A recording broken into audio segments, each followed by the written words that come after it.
Bergkamp. That's magnificent.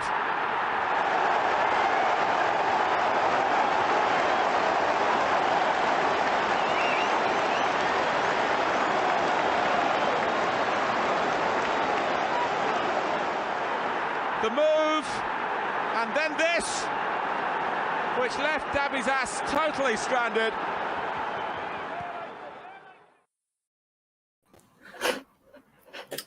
Hello, and welcome to Bergkamp Wonderland. We are an Arsenal podcast. You forgot about me, didn't you? Come on, let's just open the field. Let's just put it all out there and say you forgot I existed. You all thought I was gone. No. I've just been busy living rent-free in Chelsea Heads fans. Oh, I've had some fun this past week, but I'm back this week, and it's been fun. It's been fun to be back involved and doing stuff and talking about stuff, which is exactly what we're going to do this evening. So I shall stop waffling on and introduce this fine group of characters in front of me. First of all, I should be doing it that way, shouldn't I? To my right is Big Karl. Karl, how you doing, sir? I believe you're representing the country. That's not what jury services is, it? Well, I suppose it technically is. Doing my civic duty. That's the badger. I think that is. It's just a shame that Boris Johnson's not in the dock, or half of the Tory party is not in the dock, because I would be finding them guilty without having to hear any evidence whatsoever. I really hope, of course, for legal reasons, you can't discuss any of it on the podcast, but I really hope it's like somebody stole something from Woolworths or something like that. I really hope that's the case you're dealing with. Although Woolworths doesn't exist anymore. Sad times. Anyway, before we go down that particular avenue, let me introduce the man directly below me. I like him down below. Does his best work there. Hi, Josh. How are you doing? Hello. I don't know how to say. I don't know what to respond to that, especially with our DM conversations earlier today. If anybody does follow Kris and has the misfortune of seeing him on Instagram, you'll know exactly what pair of shorts I'm talking about, or lack thereof.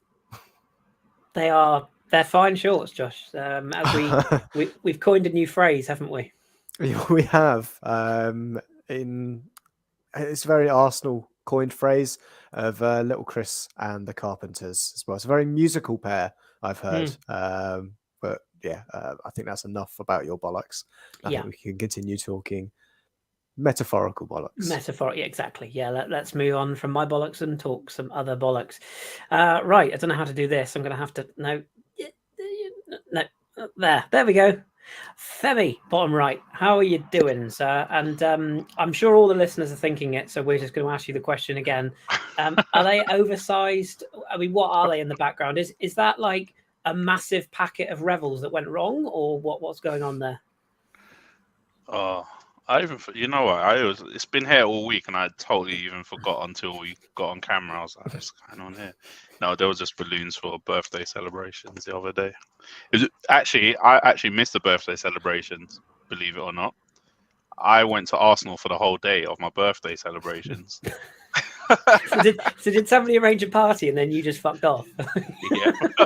that is elite manning. The plan was to be back home for 8 o'clock, but I decided to go to the Arsenal shop, and I ended up in there for 2 hours trying to get a printed shirt.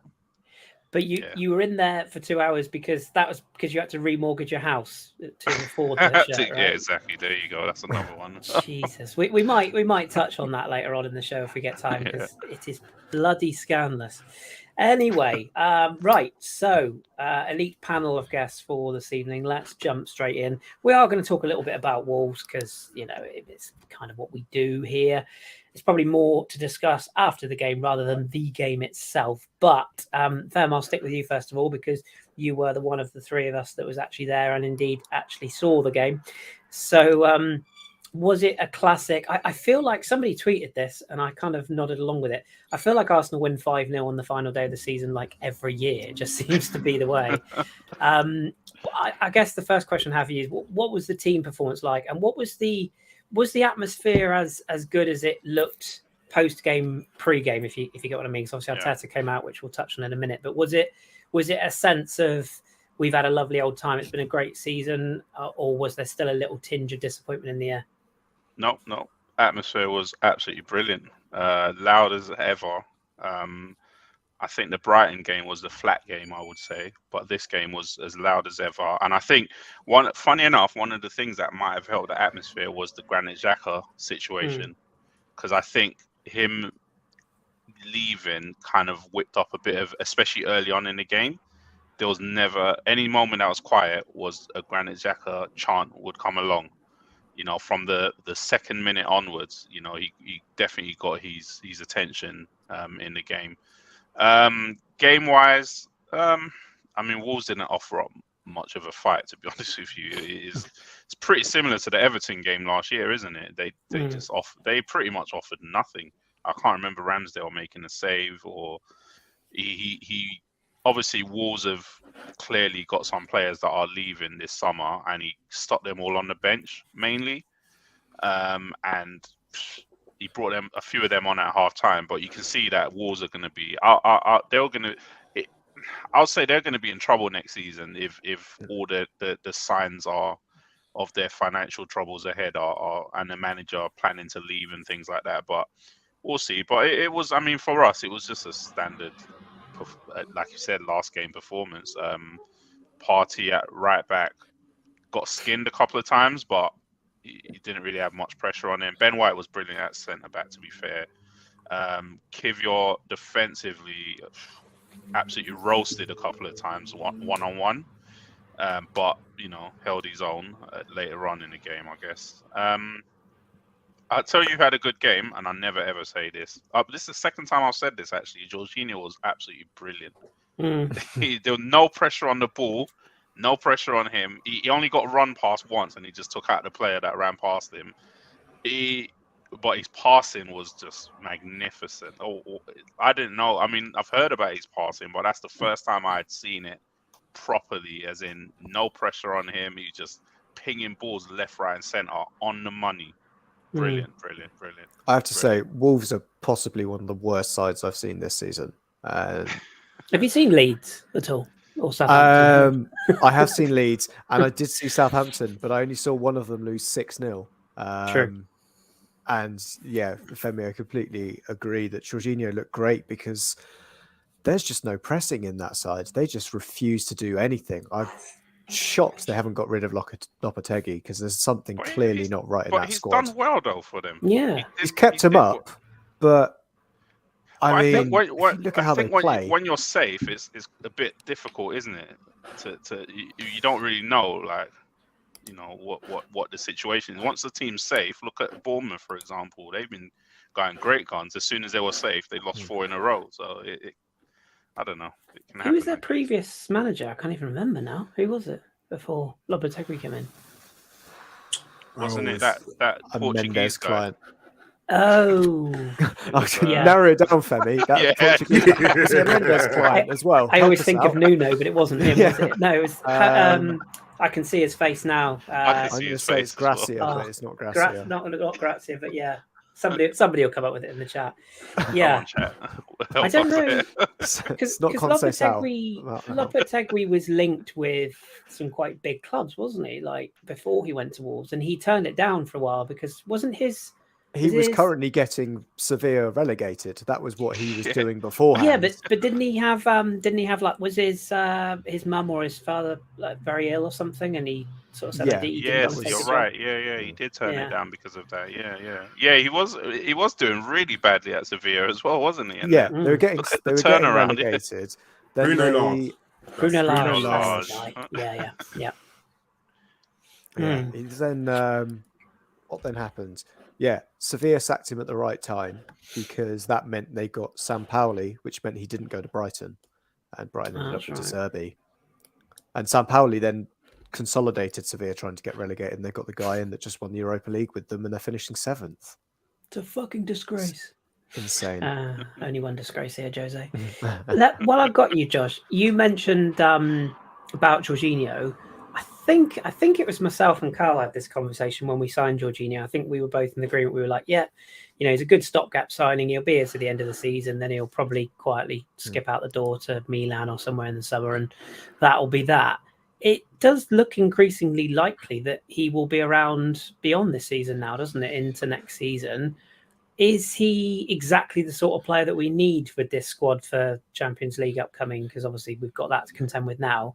But he's is there an argument that he could even be, depending on who we sign, of course, that he could be pushing for one of those starting spots? Because I do think he has had him and Trossard both for players that we apparently weren't our number one choices. They both did really well second half of the season. We'll touch on Trossard in a minute, but would you be happy to see Jorginho stick around? Yeah, I think the 18-month contract we signed him to was kind of the perfect length, almost. Is next season, got Champions League. Well, not to you though, Kris. True. He said, was that it? I think is what I've had a few times. Oh, what's that? What do you expect me to do with that? Carry on. Sorry. Anyway, thimbles are very useful for you anyway in the bedroom.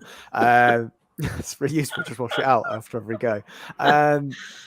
So, yeah, Jorginho, I think 18-month contract, perfect for him. And then we've got Champions League next season. And looking at our midfield, I think we all know midfield depth isn't there. We know one is probably going out in terms of Granit Xhaka. I think that's all but official from it's not on BBC yet or Arsenal.com or BayerLeverkusen.de or whatever their website is. We'd need cover there. And I think bringing 2 additional bodies in, keeping Jorginho, Thomas Partey, and I'm assuming El Neni is going to stay with us as well. And I think that's the perfect kind of mix that we've got a good number of players in place that can offer slightly different things. Obviously, it depends on the shape of the 2 midfielders that we're targeting. We'll come on to that in terms of our wish list of which ones are there. I think it's we've already got the accompaniment of rice. It's just what is the main protein that's going with it? Is it extra carbs or is it something completely different? But yeah, I think in summary, Jorginho is a good, solid signing and is perfect for us next season, especially if we're looking to continue recruiting young players who don't have experience that he's got. And he's still got hugely experienced in terms of Champions League and in European football generally. And I think that's something that we'll need to have, especially as I think realistically we should be pushing for European trophies, Sevilla style. I don't think we're Champions League worthy, but we certainly could drop into the Europa League and give it a good fight. Yeah, I do feel like Jorginho has proven a few people wrong, and I think John saw a lot of him when he was at Napoli in Italy, and there was clearly a player in there, but it was just whether we're just scarred, aren't we, with ex-Chelsea, failed players. So I suppose it's only natural, but I think he's a good fit. And I keep forgetting about Mo El Neni. Do you know, he will, bless him, he'll still be around, even if they just need someone to feed the dog at the training ground. He'll be like, yep, that's fine, no problem. Like, he just loves being here, doesn't he? Like, I think it'll be hard, even when his contract ends, he'll just turn up. And Mikel will be like, he's doing his coaching badges. Oh, is he doing that? Is he? Okay. Yeah. He'll be like Perez. Remember how we couldn't get rid of Perez ages until we had to have a global pandemic to go, mate, go to the gym, go somewhere else. We'll pay for it to go to pure gym. We'll pay your membership. Just stop turning up here and using our facilities. Funny enough, when Xhaka scored his second goal, he ran over to El Neni to celebrate on the bench. Yeah, because obviously they're the last two Wenger boys that are left. Yeah, they are. Yeah, and you know what? Like, if El Neni's happy, and we're not, it's not like we're paying him a king's ransom, is it? I'm more than happy for him to be part of that squad because I think he's a good presence around the training ground. He's obviously good for the younger players and just strikes you as a consummate professional. So good on him. Karl, I want to talk about Leandro Trossard. He's got a lovely new barnet, first of all. That's a beauty, that is. And for a man who's getting his hair done tomorrow, hey, have I got some plans? But me aside, he came in in January, obviously. I think I do think the Mudrik's kind of mocking from our fans is a bit rich, because I think if we're honest with ourselves, we all know there is a player in there. He's just joined an absolute shit tip of a club that, at the wrong time for the wrong fee and the wrong circumstances and everything. It was clear where he wanted to go, and it's not worked out for him yet. But I think he will come good. So no doubting he was the one we wanted. But we got Trossard.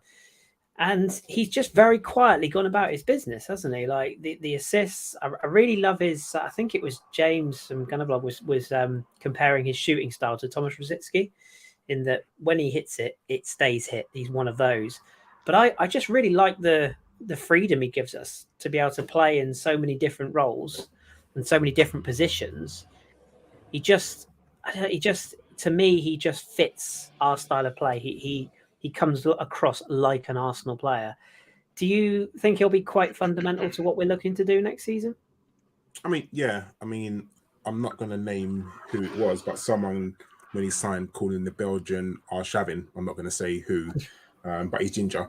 But I mean, I knew he'd come in and do a job. And I think he came in because he's the right age. He's the right kind of profile. And I don't think anyone expected him to have as much as an impact as he did. I think people thought he'd be a backup to Martinelli, which essentially kind of is, isn't he? Because if you're looking who you're going to start, Martinelli or Trossard, I guess you're going to choose Martinelli day in, day out. But he comes in for the right sort of games. I think, and we'll probably get onto this later, we can't keep playing the same team week in, week out. We need to give players rest. I'm sure we'll talk about Saka later on in the show. But he's come in, and I think a big thing is being Premier League ready. And he knows how to play in the Premier League. He doesn't need time adjusting. He doesn't need time to get used to the pace of the game. Maybe just Arsenal's playing style, but he knows about the robustness of the Premier League. He knows about how hard you're going to get tackled, how to play the referees. And I think he seems like a really confident person. And once you can come in and prove that he doesn't need to prove how good he is, because he knows how good he is. And he's come in at the right crucial time, and he's played numerous positions. He's played up front as a kind of a false nine-ish. He's played on the left wing, and he's played centre mid as well. And I think when you've got a player who can play numerous positions, it's a bonus. I think you're right about Modric. I think, not to give any credit, but he's going to be a player. And sadly, once Pochettino gets hold of him, I feel like he might start clicking, and you might start seeing the real player. But that remains to be seen. And I think, but we're fans. If we didn't mock other teams, what kind of sport would this be? That's what we do. But I think Trossard is the right sort of profile player. And I know Arteta wants to go sort of young, and he wants to bring in these young players, but there's nothing wrong, like Josh said, with a little bit of experience. You need that to bring through. So hopefully Trossard can help Martinelli, so he can say to him, oh, why do this when you can do that? And, just things like that. I mean, it's all well and good having, young players all around you, but look at Southampton. All their players, I mean, they had, how many signings did they have with no Premier League experience? And look what happened to them. They've gone down. So you do need a little bit of experience in the team. Yeah, I completely agree with you. I think sometimes it's not always about the name or the glitz and glam. It's sometimes about being, I hate the phrase, but it's that Premier League readiness, isn't it? It's that ability to come in and make an instant impact, and being able to slot into a club's ethos and the way they play. And he definitely fits that style for sure. Just going back to the game as a whole, then, just sort of rolling over the individual goals, because as much as they were goals and they happened, etc., I don't think anyone really sort of cares too much, being the end of the season and everything. But do you sort of feel like the makeup of the squad, despite the disappointment and despite the fact that we did come up short, did you get that impression on that, particularly on the lap of appreciation, whatever they call it these days, and the way the players went out there? Does it have the look of a sort of a united group that's ready to just go again and be here sort of ready to rock and roll? Because I think we go on the American tour in like 8 weeks, don't we? It's not long at all. So did they have that look of a team that have gone, you know what, we've had a great season, we've enjoyed it, it's just a shame, but we're ready? One thing I did love about the lap appreciation was it was packed. I looked around the stadium, actually, it was packed, jam-packed. And it just reminded me of the other team down the road a week before, where people only stayed for their appreciation because the women had another game later on that afternoon. Those are the only people that were left in the stadium. But it was loud. People were, giving the players a lot of love. Saliba got a lot of love. Rob Holding got a lot of love. I heard down a little birdie told me at the stadium that he's on the chopping block. Rob Holding. Yeah. And who else was there? Katie got a lot of love as well. Kieran Tierney, and it was the usual lap of honour stuff. You could tell that some of the players, the players are. I think they've come to accept what happened. I think the disappointment probably is worn off. We just got to be ready to go because, like you said, we've got a really tough pre-season coming up, and especially if Man City win on Saturday, it kind of probably changes a lot of our plans for pre-season because we'll have to jump into the Community Shield, won't we? Good point. Against Manchester City, and that'll be fun. Yeah, exactly. Losing to them before the season starts. I know it sounds really stupid, but get out of the way.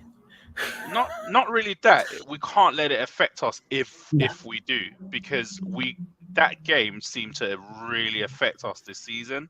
The 2 games against them just seemed to really do a lot of psycho, especially that second game. It seemed to just put a hole in the confidence of the whole team. So we just got to be ready to go. Just like last preseason, we had a tough schedule last season and we kind of swept everyone aside. The same thing, but the stadium was pretty. I think the weather helped. I guess it was a nice sunny North London day. People were out drinking. It was a 4:30 kickoff, so there was people kissing. I took my son for the first time. There was a woman was kissing him. He was shocked. He was like, "What's going on here? Is this what happens at football all the time?" Yeah. Holding babies, signing autographs. Mate, he came home and he said to his mom, "Oh, some lady kissed dad." I was like, "Shh." I was like, "No." She was just happy. She was just excited the goal went. And it was your birthday, And it was your birthday, yeah. And you had the massive bollocks behind you. Let's kind of let's sort of address the Arteta conversation then. Karl, let's come to you first of all. He got a standing ovation, and rightly so. This is a coach that some were skeptical about, me included, when he first came in. This is a guy who he's very out there. I think even Mikel would say that if he was honest. He does things in a very unique way. There is a bit of pep about him, but he's not as weird, or I can't say that for legal reasons, but Pep's a weirdo and he's a fraud and he's bold. But that aside, Arteta sort of had to win the fans over. He's definitely done that over the course of this season, arguably probably throughout last season as well, despite the way it ended. This season, he's gone from strength to strength. But that ovation, it was different to Arsene Wenger, but it was up there, wasn't it? It was like the love that was coming out, I think, even from people other than maybe Nissan owners, were very, very accommodating towards him, very appreciative to the work he's done. And even those skeptics, me included, have gone full circle. And I think is a very united fan base behind him. What did you make of that reception that he got and this sort of love that we have for the coach now? I think you hit the nail on the head, Christopher, when you said it was deserved, and I do think it's deserved. Look, we had some dark days with Mikel Arteta. Let's be honest. When we finished 8th, missing out on the Champions League last season. I think everybody thought that maybe that was it. you know, so-called pundits were saying that that was the best that he could do, and with the Arsenal squad. But and I hate using this sentence, but you know, he had an idea in his mind, he had a process, and he did, and he believed in what he was doing. And the fact that not only he believed in it, the board, the club, the coaching staff, the players believed in it as well. He had a philosophy of how he wanted to play. He had an idea of what he wanted to do, and he and Edu would have sat down with each other and talked about the profile of players that they wanted, the style of football they wanted to play. The owners had to believe the idea as well. And rightly so. He's taken us from 8th to 5th to 2nd. Especially when everybody wrote us off, like no one at the start of the season, or if you'd gone back a year to right now, and someone that said to you, everybody here, we're going to finish 2nd next season, no one would have believed us. And I think even people in here would have said, maybe not. Arteta deserves credit. He deserves credit because he is the reason where we are now. He's the reason why we play how we play, how we're coached. You know, when it's good, you give him the credit, and I think you have to give him his flowers, because he's kind of turned his club around. And we was in turmoil for a little bit after Wenger left. You know, when we went through the process of Unai Emery, and for whatever reason, Unai Emery just didn't work out. I don't know why, but it just didn't work out. But then again, look at the players that we had when Unai Emery was there. So, you know, it just shows. But Arteta deserves the praise that he got on Sunday, because he's taken us to a level, and he knows what he wants to do, and he wants to take us to a new level. Do you know, yes, we missed out on the league, and I say just about, but you know, if we had just done a few things, we may have won the league this season, and I think it's over expectations. But he said he wants to get us into the Champions League at the start of the season. We've done that. We've done that at Cantor, like, very easily. And I think anything else was just bonus. He is going to be a coach that could coach his club for a very long time. You know, are we worried about a bigger club coming to collect him? Maybe. You never know if the Reals or the Barcelonas come knocking, maybe Spanish national team, we don't know, but we can't worry about that right now. We just concentrate on Arsenal. And I think, you know, as long as he's backed, and as long as the players still believe in his philosophy and the board still believe in his philosophy, then there's no limit to what we can do. Yes, we have to compete with the juggernaut that is Manchester City and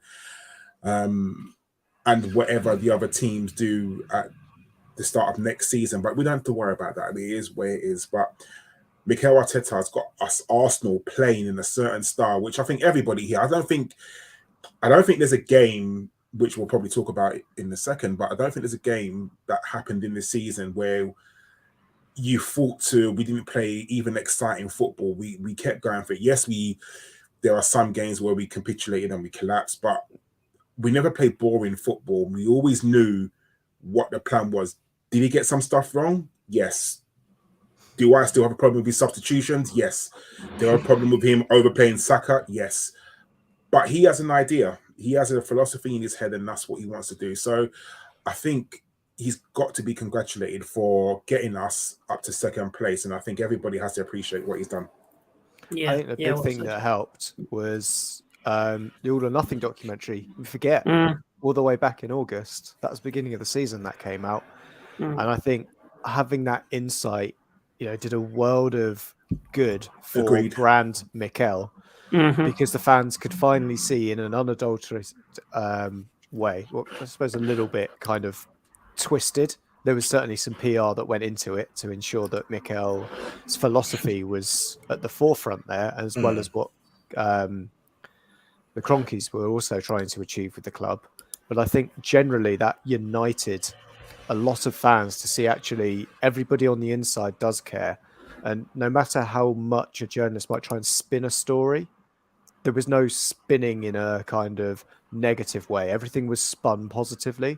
Even Aubameyang, where people were going, oh, well, we all know the people that didn't want Aubameyang leaving, but then seeing it And yeah, it spun it in a positive light, and they definitely avoided a lot of things that occurred at the time. But generally getting that little bit of insight, I think, really helped unite the fan base behind the club and made them love Arsenal again, because you saw what we'd kind of lost in that kind of Arsenal were the club that always do the right thing, a classy club. And there were some things that weren't necessarily classy, but you could see that Mikel was trying to bring that back, because it's something that we felt left with Wenger. When you then had Shady Raoul going around with his brown envelopes, demanding 72 million to himself, I assume, and then I don't know what Arsenal got for Pepe. But those kind of deals, we kind of got caught in that kind of slippery shadiness that, although some, I say new fans, and I think that's not to say, fans that are new to Arsenal. It's that I think you know which kind of fans I'm talking about when I say those that don't necessarily respect the values of the club. I don't know what you mean, Josh. No. Just think of any Chelsea fan from 2004 onwards. I'd rather not after the week I've had, to be honest. I jumped in as well on some of them. It was great. It was. Did you know that apparently Brighton and Crystal Palace have a rivalry? I was told that I was told that by a Chelsea fan. Yeah, great. Who then went on to tell me it was what have you ever achieved in the Premiership? Which I'm not a fan of rugby. It's not been known. Aren't you supposed to call it the Barclays? Isn't that what the kids say now? The Barclays. Well, let's put it this way. Not even the Barclays. Chelsea have never played in the Premiership in the Chelsea that you know of. The one established in 2004 never played in the Premiership, or only the Premier League. But yeah, anyway, that's back to the subject. The catalyst, I think, for why, of course, Ashburton Army have done a great thing for the stadium as well. But I think generally fans were coming in more fired up, more backing the team.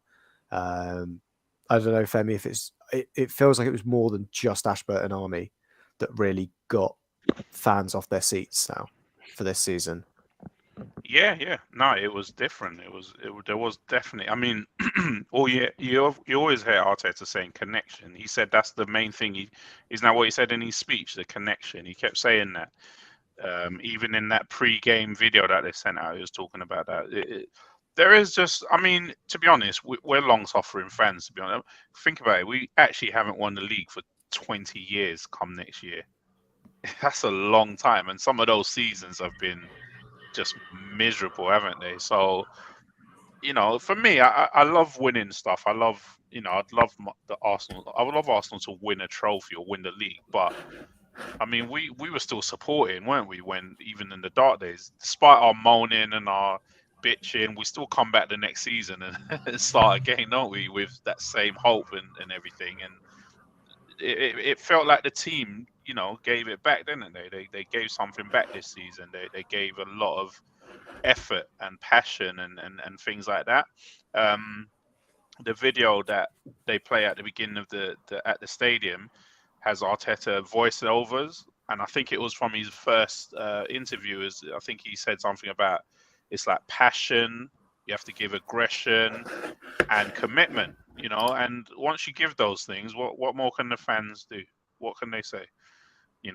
As long as and that's what they do, despite all the, like you said, sometimes things just go badly, but most of the time, I mean, we've barely been outplayed this season, to be honest with you. I can only think of about 4 or 5 matches that we've been totally just outplayed and outmaneuvered and didn't do anything in the game. So, I mean, once you do that, there's not much more you can complain of as a fan. I think most fans that give Arsenal rubbish, that are Arsenal fans now, is because they're getting pressure from their mates who are fans of other teams who have just been absolutely dreadful, but just decided to take out their frustration on Arsenal fans. And yeah, I don't.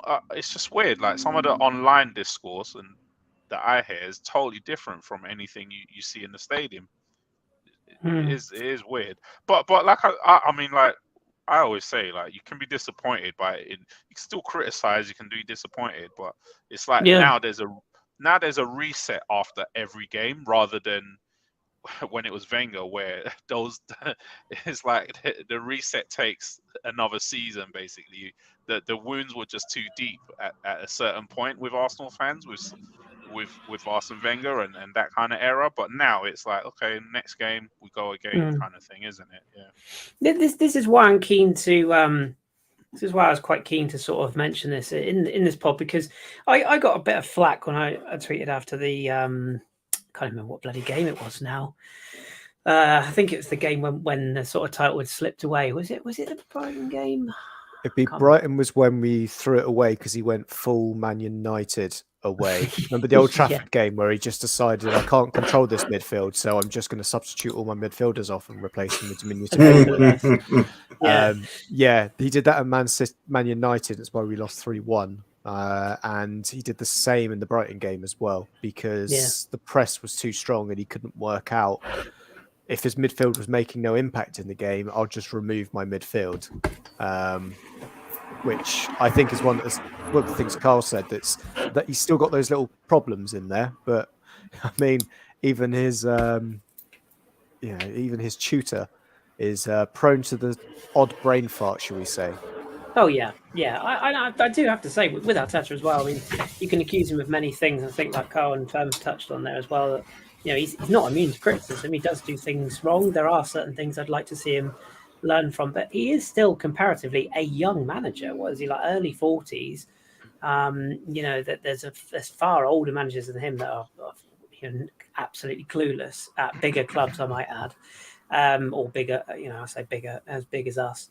But he cares. Like, I think you can see that in how he comes across with every interview and everything he says. He does care. I think he's a very good politician as well. I think he speaks very, very cleverly and he knows what to say.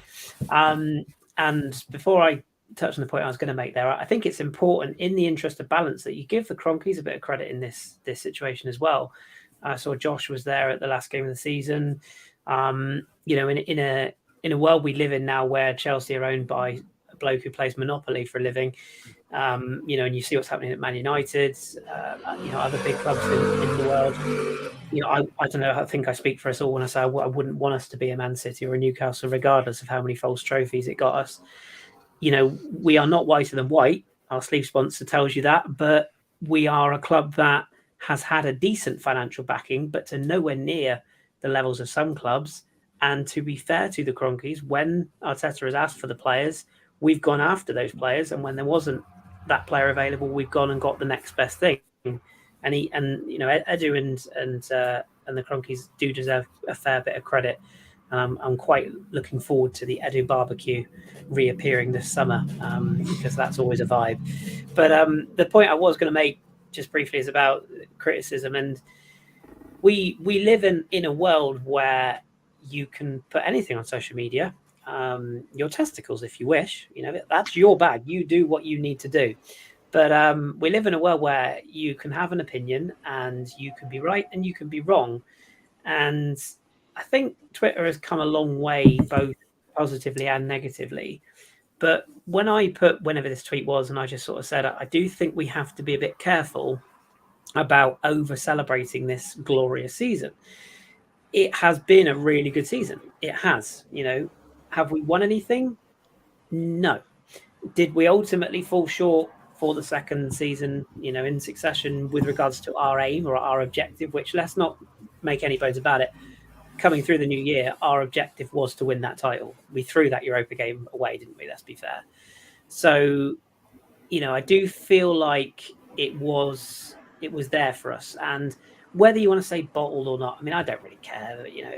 Bottling is whatever. I think that's reserved for Spurs more likely. But you can't get away from the fact we did chuck it away. We did. It was in our hands. We did chuck it away. Those Man City results wouldn't have mattered if we'd have won those key games.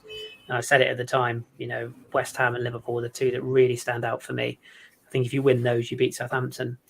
But the overriding point what I was trying to make was that it wasn't a question of me being negative, which is what a lot of people jumped on straight away. Oh, you just can't enjoy yourself. You're just a miserable old bastard, blah, blah, blah. And yes, I am a miserable old bastard. I'm not going to deny that. But I do think, and I'll come to you on this one, Karl, because I think you feel similar to me on this one. I do think it's about keeping fans' feet on the ground a bit as well. And we mentioned the Ashburton Army. There's a new breed of fan going to the Arsenal these days, that are younger than our generation. And some of them don't even, know what the Invincibles was and all that. We have to keep our feet on the ground because, yes, we had a great season this year. Yes, we progressed. Yes, we've done some fantastic things. And as you said, played some brilliant football. But we also did that in a season where Chelsea fell off, where Liverpool fell off, where Man United fell off. They're going to come again. They're going to get their shit together at some point. We have to build on this. But I just think it's important that we don't have an open top parade for ultimately what has been a successful season in terms of progression, but ultimately we haven't done anything yet. Do you see where I'm coming from, and where do you stand on that? I mean, yeah, definitely. I think it's the hope that kills you, isn't it? I think after sort of the World Cup, we were on an upward trajectory, and we started to believe. We started to think, we might just do it. I don't think there's an Arsenal fan who didn't think that we was going to do it. I think we was cautiously optimistic. I think we knew that the juggernaut that is Manchester City were going to come at some point. I think you are correct. I think careful. I remember, and I think everyone here remember the year that Leicester won it. I remember being on the podcast with you, Kris, saying they're never going to win it. And I remember John, it was me, you, and John who was on the podcast.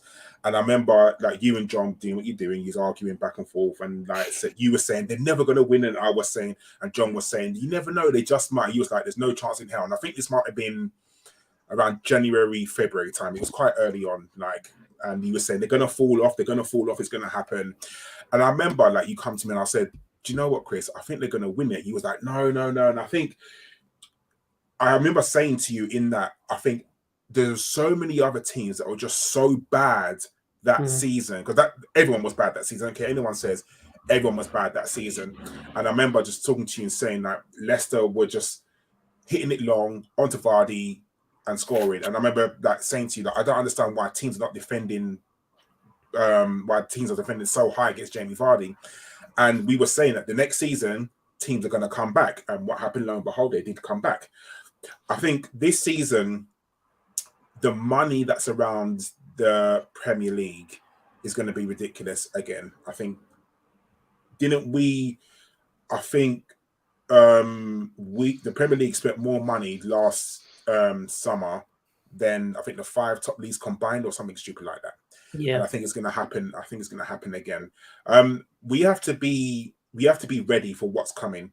If Manchester United takeover does go through, they're going to spend money. I think it's Jim Radcliffe who's going to end up buying it. He definitely is. He's going to spend money. Mm-hmm. Chelsea seem to have an unlimited pot some way or somehow. They're going to spend money, and sadly, I do think Pochettino will get them playing. I think Manchester City have already got a good team, and are they going to add to it? Of course, they're going to add to it. Newcastle are going to add to their team. Liverpool as well. Right. Liverpool, as soon as they get their 2 centre midfielders, because that's what they need. That's what they're kind of missing. They've kind of got a good defence. They've got good attackers. I think they're just missing 2 centre midfielders, and if they get them, then they're gonna come back. So I think if we don't hit these heights next season, I don't want people to be disappointed. Yes, the absolute bare minimum should be top 4. I'm sorry, it should always be the bare minimum. Because until something happens to Manchester City, I don't think anyone can compete. We can push them, and it would be nice to have other teams sort of pushing them as well. I think Liverpool will come back. I think Manchester United might get their shit together. Chelsea might do the same. So it'd be good if there was a healthy battle at the top. And teams don't, you're right. Teams don't remember the Invincibles, and Femi can allude to this as well. The atmosphere in the grounds, I think it's a case of, I think even when we go 1 goal down, we still believe that we're going to win. We can go 1 goal down, we still believe we're going to win. And I think as long as we have belief, I think that's a good thing for us. I think as long as we sort of transport that to the team, we go 1-0 down and no one's booing, no one's pissed off. Everyone, soon as we go one goal down, the team is cheering like we almost scored a goal ourselves. And I think as long as you do that, I don't care about what other clubs say or what other fans say, like, oh, we bottled it. It is what it is. Yes, we should have got, should have won the league. But I just think that if we believe, then we can, because as long as everyone else is going to get stronger, we're going to get stronger as well. So I don't think you can discount that. Yeah, that's a good point. Yeah, and we will touch on our areas of weakness in a second as well. Is that for you, Josh? The sort of angle, like where do you sit on this season? Because I think where I was coming from, and like sometimes you post a tweet or whatever, and you say things that come out, like things that are on your mind, and you don't always articulate it the best way, or you don't always sort of. I don't sit there for hours and think, oh, I must word this the right way. I just tweet what I feel. And I feel like the main kind of worry I had when I sent that tweet was just this was the chance. And it was born of a bit of frustration I had inside, because I was just thinking we might not get a better opportunity than this. And some people couldn't understand what I was saying when I was saying, like, nobody can compete with Man City. And a few people came back to me and they were like, yeah, but you're contradicting yourself, because you are competing for the Man City and now you're pissed off because we haven't done it. And I'm like, no, that's not the point I'm making. I'm saying we were an anomaly. Like, we were out there. Liverpool were the anomaly with Man City. But Liverpool won it because Man City were off quite a lot that season, I think it's fair to say. And they were off a lot of the start of this season. And as much as people are licking their bits at the moment, I'm not as impressed as everybody else is. I'm just not. Like, they're boring, they're sterile, they're ruthless, and they've got a very good squad. I don't think they're. I think they lose the FA Cup final, by the way, which might be quite funny. And I think they're taking the Champions League win for granted, maybe because I'm an Inter fan. But coming back to Arsenal, do you feel the same way, Josh? Like, do you feel like this was the one shot? I probably not as final as that, I think. Also, look at our squad age. Average squad age was 24. If we can keep the core of that squad together when the average age is then 28 for that core, that's 3 seasons away. That's still a hell of a lot of work that's been going on. And who knows, City maybe in National League North at that point, after all the chickens come home to roost with all of their financial irregularities, I believe is what we've got to call them. But I think the analogy I used actually this morning, where I was chatting to Jock for the podcast, I'd put it similarly to the Almost Invincibles group that we had. We had a stunning season as the Almost Invincibles. We won the league. But there's still part of you that looks at that one that was in the defeats column and go, what if? What if? And I think that's what we see with this season is we had a spectacular season. But you look at but we could have done that. And I think partly what caused that was the fixture calendar. City were always 2 or 3 games behind. So there was never really that change in the table that you would normally see, because City were always tended to be on course to be level on points with us or above. There was only, I think it was the game that we had against them later in the April. That was where it properly went over that their games in hand started to tick above what their points total would be versus what we could attain. And again, the run they went on was extraordinary and boring, in the sense of, I'm probably not, if you're a Man City fan, seeing 14 wins in a row or whatever it was. I think it was couple of draws in there. Brentford, Spurs, and all of the away games in the Champions League were all draws as well. But then went and smashed those teams respectively at home by 6 or 7 goals. And I think that's the thing. It was that kind of inevitability. I think I was always kind of sitting a little bit back, maybe caught up in the hype, but I think the realists just looked and went, they're going to go and they start ticking. There's some fixtures that I'd question, could they see through?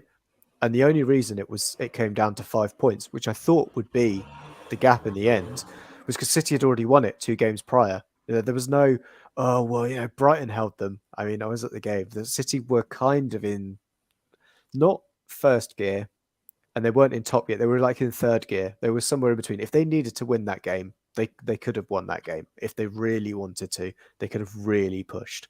And I think exactly probably the same for Brentford, their last game of the season. I think, again, if they really wanted to win that game, they could have done. But they've got other things, got other irons in the fire. And to be honest, I think they win. They'll pick up the treble. And the one thing that I really want them to do with the treble is then it leaves only one record left. And the debate of who's the best Premier League side ever only now comes down to 2. It's either the Man City treble winning team or the Invincibles. Well, they would have to be invincible to match that, wouldn't they? Exactly. They would have to be invincible to get close to it.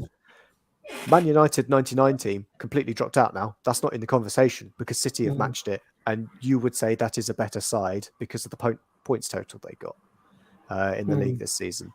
So that's the only redeeming feature I can see of the juggernaut of City pulling together the treble. But as I say, the analogy for it is we had a superb season, but there was always that what if. Perhaps my what if is slightly different to everybody else's. My what if is how the hell did we mess up the Europa League? How? Yeah, I agree with that. Yeah. And I said it at the time when we had Sporting Lisbon, or do you go for the Premier League? And I was taking Europa League. Absolutely a proper run in there. I was more annoyed at the away leg than the home leg of the Sporting game because they were there for the taking in that away leg. And we wouldn't have had, we lost Saliba, and I don't, he's talking about French players again, Klaxon. I mean, it's the only one. You can in the true. squad. That is true, actually. That's very true. And what a one. But losing him, I would argue, was as big, if not bigger, than when we lost Jesus, because we just don't have another centre-back that partners as well with Gabriel, other than Ben White. And then if you take him out, you have to move somebody else to right back. I think the whole game was bad because obviously we lost Tomiyasu in the same game as well. It was just a really, I think it's just a really freaky game. Like we're going to talk about it, because obviously like the long shot from the Sporting player that sort of chipped Ramsdale. That if that happened 10 times, Ramsdale doesn't get beaten. Like he doesn't at all. So it was just a bad game altogether. Like the 2 injuries that we picked up. Because I think Josh and I were speaking in the group, and was that the game that Gabriel Jesus was meant to play 60 minutes, but he had to come off at half time because we had made the 2 substitutions. So everything about that game was just a bit weird. I think that game kind of collapsed us. Sorry, go on, Josh. I was going to say, remember that Sheffield Wednesday game all those years ago where we lost Oxlade-Chamberlain, Walcott, and then we had 3 injuries in the first 20 minutes. In that really dumb Puma kit with the Durex stripes up the side. Dulux. I've got not on the brain. The stripes up it. That was a weird kit, that was, wasn't it? Yeah, that Hillsborough. Yeah, I remember that. Yeah, 3 injuries in the first 20 minutes, wasn't it? It was insane. And Sporting felt exactly, there was flashbacks of that game. But Karl, go on with your... I just felt that, going back to that time, I just felt that the away leg, we shipped 2 really crappy goals. And I think Saliba scored in the away leg, didn't he, actually? We were leading that game twice and we shipped 2 silly goals. And if we'd have gone out there, and I think we had a couple of really good chances, if we would have won that away leg, we could have rested those players at home. And I know it's ifs, buts and maybes.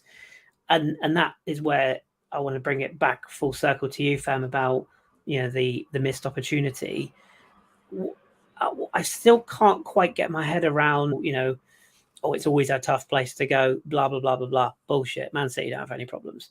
It's just, I think the thing I can't quite stomach about those 2 games, I think Southampton was different. I don't know if you were at that game, but that felt very different because it was a Friday night. It was like, we all expected 6-0, and it was just a freak. That was just a freak, stupid game.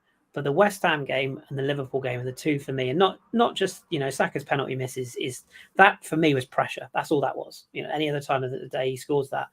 The Liverpool game and the West Ham game, that struck me as a team that were far too comfortable because they'd rolled out. Was it Fulham the week before? We rolled out and basically blew them away in 20 minutes. Then we were just on the beach for the rest of the game. And we took that mentality. We almost got too relaxed. And I think to myself how intense Arteta is. I just don't know where those two performances came from. And I guess that's what worries me about that slight bit of mentality and that, you know what they say about you only win stuff when you've won something, and how like Mourinho won the League Cup and Ten Hag's won the League Cup, and they all start small and then they go on to. That's my worry with this team. Yes, the age is on our side. Yes, the coach is on our side. The financial backing's there. The fans are on side. It's all positive vibes, but we haven't won anything. And I'm discounting the FA Cup because it feels like a different era. But do you sort of see where I'm coming from in terms of you being at the game? Yeah. It's important that what Karl was saying, that this atmosphere stays, isn't it? We have to stay in this mentality into next season, even if we start the season and maybe we do get 2 draws and a defeat in the first 6. Do you know what I mean? It's going to be extremely difficult to start the season as well as we did this season. We were basically almost perfect for the first half of this season. We were at a ridiculous pace. We were breaking all sorts of records. So, like you're saying, it's rare. I mean, that's like first or second time that's ever happened in the league that a team amounts that amount of wins and points that early on. And if that's an anomaly, then like you're saying, we have to make sure that if we don't start as well, how are we going to cope with it? Are we going to buckle under a different type of pressure, which is, you're not going to do as good as you did last season? That's going to start very early on because it's difficult to start as well as we did this season. It's really hard. But one thing, I mean, Josh, you were talking about the almost invincible season. Do you remember the pre-invincible season, 2003 season, where Arsene Wenger first said, "Oh, I think we can go unbeaten," and everyone laughed at him, and we didn't win the league that season. And then the next season, we went unbeaten. We have to find some sort of something something to motivate us. Let me put it like that. Something to keep the fire in the belly, not just we have to try to get that disappointment out very, very quickly. What do you think that motivation is in the league, especially new signings? That's what's going to bring it. New signings will give you that impetus. Hungry signings, signings that have not played at this level before. I'm sure we'll come on to transfers in a minute, but that is something that will fire up signings that are pushing for first team places, not signings that are ready to supplement the bench, if you see what I mean, or replace bench players. Signings that are ready to say, no, I want that place. That's what's going to push us to that motivation again. That's what surprised me about Trossard when he came in, is he showed a level of hunger he had never shown at Brighton. And just he's not even shown that hunger at Belgium level. There's something that coming into that squad has done to these players. Even Jorginho. Look at Jorginho. He looks fired up every time I watch him play. Yeah, he looks so fired up. And even the games that he wasn't playing, you see him on the touchline conducting traffic. He was basically in a miserable team, and he's come to another level. Even though you think Chelsea's at that level, we were playing and all our players are motivated. Something in that squad must be firing them up to push their level up as well. You're just happy, aren't they? That we could win it. I think, once you start thinking, actually, we could win it, you do start playing a little bit better. If you're a bit tired, you start running a little bit further, a bit faster. You start putting yourselves into little bit, challenges that you may not of because you start losing. I think, like you said, you just saying, Chris, for cutting you off. Like if you're losing, you're not happy. I mean, you look at the contrast to the Chelsea squad to our squad. Chelsea are always losing. Their body language is a hell of a lot. You see them down there, just can't be bothered. And the contrast to Arsenal, like we got a goal down, and you've got Zinchenko trying to whip up the crowd. You've got everyone trying to, do stuff for us to cheer. And I think that's what helps the squad. You know, if we're not winning and everyone's just like, oh, boo, like no one cares, that transports onto the players. But straight away, the other team scores and we start winning and we're happy. And even to the point of social media, every single player reads social media. They don't care what they're saying. They see like us, like, oh, can't wait for us. We could do it, blah, blah, blah. They see that. They see that we're praising Zinchenko, we're praising Ben White, we're praising all the players. And that must think to yourself, actually, do you know what? Let's just do it for the fans. Let's actually do this. And like you said, if you've got Arteta giving you the belief that we could actually go and win this, because maybe in public, they weren't talking about winning the league, but behind the scenes, all the players in the dressing room, there's no way they're not talking about it. Yeah, I agree with that. No, I completely agree with that. And like you say, social media, you know, they all have accounts. Probably just like Dave Smith 82 at, you know, like they're not going to be their real names, but they have agents, they have publicists, they have PR. You know, there's people that tell them what's going on. That's why there's such a big thing about, you know, abuse on players and stuff, because they all read it. Absolutely. Let's tap into that dreaded sort of word of transfers then. What I don't want to do is spend 20 minutes just talking about, you know, all the speculation, because I think we've already been linked with approximately 4,863 players in the last 4 days alone, as it is. So let's just look at like the here and now. Let's talk outgoings first. Josh, the ones that seem to be a lock at this stage. So it seems like the great secret is out. You know, Granit Xhaka is going to move on. I think even was it Puma, I think, tweeted a thing saying, you know, last 2 goals in an Arsenal shirt, what a way to go, or something like that, and they deleted it. And yeah, it's very clear that Granit has made a decision. And I personally feel like this decision was made maybe a year ago. Sort of Arteta said, you know, give me 1 more season or whatever it might be. And it's no coincidence to me that he's going to go and play under Xabi Alonso, who's Arteta's best mate. So if we take it for red that he's going to go, and I think the other 2 that are pretty obvious are Kieran Tierney and Rob Holding. Any other outgoings that you would foresee? I feel like we have to talk about the Balogun situation. I'm not convinced about the Emile Smith-Rowe discussion this week. You know, David Ornstein saying there's absolutely no intention of selling him. They're gonna say that because his value at the moment is about £4 and a packet of peanut scratchings. So, any other players in that squad that you think are either on the chopping block or would at least be considered as outgoings if the right offer came in? I would put almost a blanket cover over players who are out on loan at the moment that are first team players, all gone. Yeah, agreed. All of them. Other than Balogun, which is where the kind of question lies about, he's making all the noises that he wants first team football. But let's get him back in that dressing room for pre-season. That's the question. Let's really see what he wants to do. There's a similar thing going on at the moment with Levi Colwill at Chelsea. Again, Chelsea fans, they want him back in that dressing room under Pochettino, have him talking to him and convince him he can compete with another first choice player that will be, was it Bashadil? Badiashile, yeah. Badiashile that's there. Isn't he like injured at the moment? Didn't he get injured? He is, yeah. Fofana as well, yeah. Big injury, didn't he? Yeah, but that's potentially he comes back in third choice. But generally going back to the Arsenal situation, I think Balogun, get him in that dressing room immediately, let him have his holiday, and then we'll sort it out towards the end of the window. If you still want to go after doing pre-season with us, you've got Champions League football, is going to be rotation. Jesus doesn't have to be a starting striker. I think there's still opportunity for resting Martinelli. We've seen that Trossard can play anywhere around that kind of forward line. I think the one for me that I'm not quite sure about, and I think we've got a question on it, is Reece Nelson. For me, I think it feels like we shouldn't kind of pursue that. I feel like we should let him go on a free. See, I don't. I really don't. I do. I just don't see the point.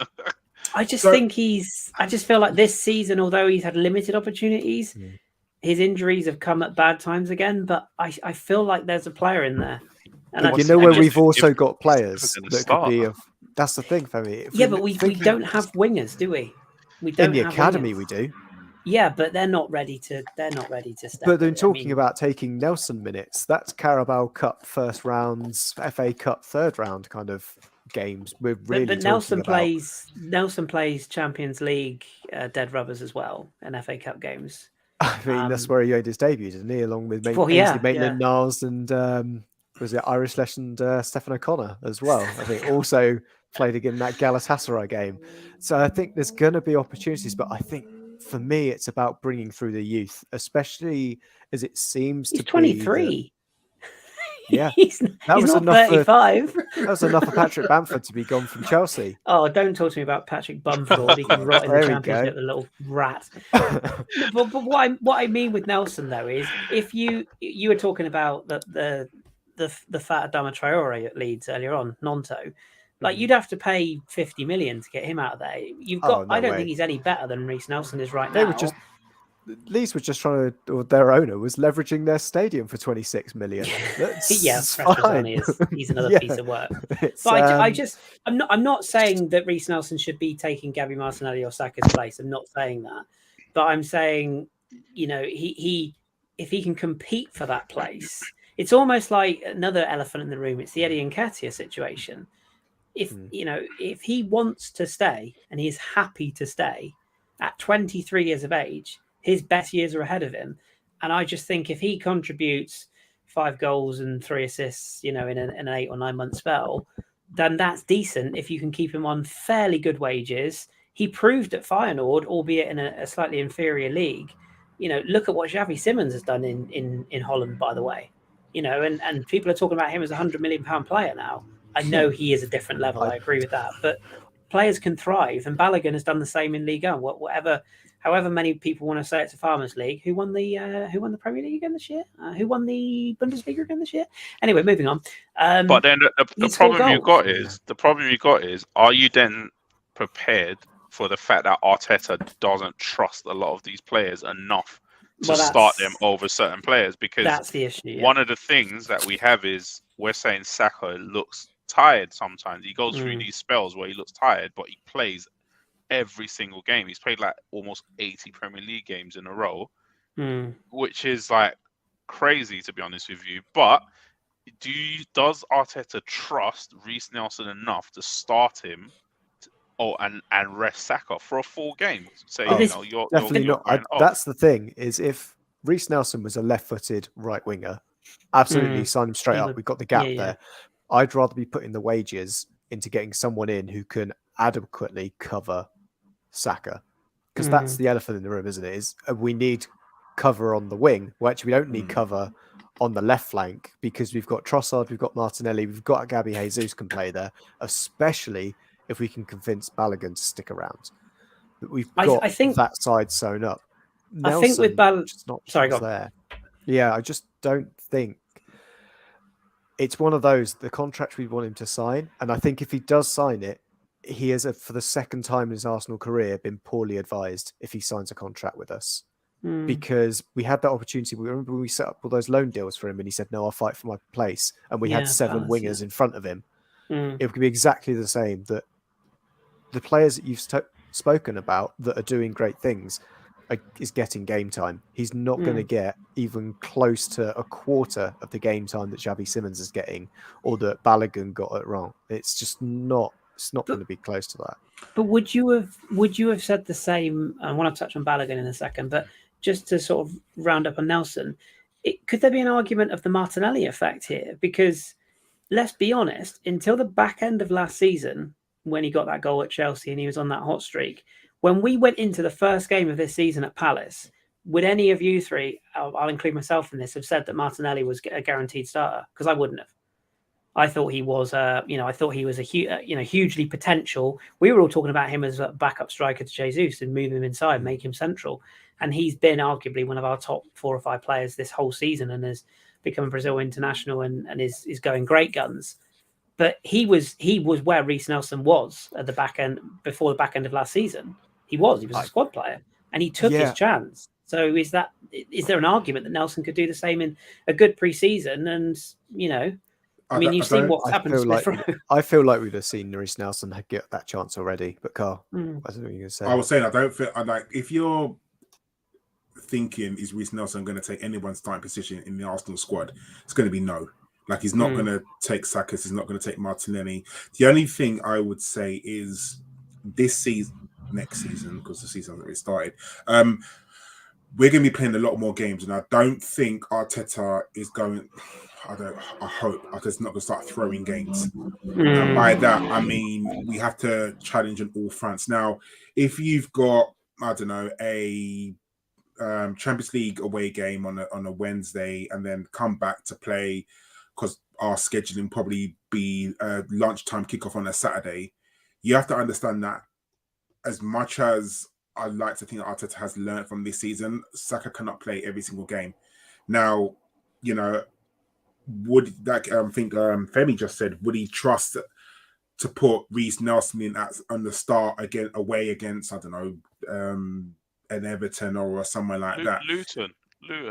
Like, you'd think, yeah, like, would he trust Reece Nelson to play on the right wing, Luton away? Like, I don't know, like, but Luton's back garden. I think you have to understand, and I think what Josh is alluding to as well, that Saka cannot play every single game next season. He just can't. Like, and surely we could all see it. But I think Femi said it, hit nail on the head. Does Arteta trust any of his players outside his first team, outside the 14 or 15?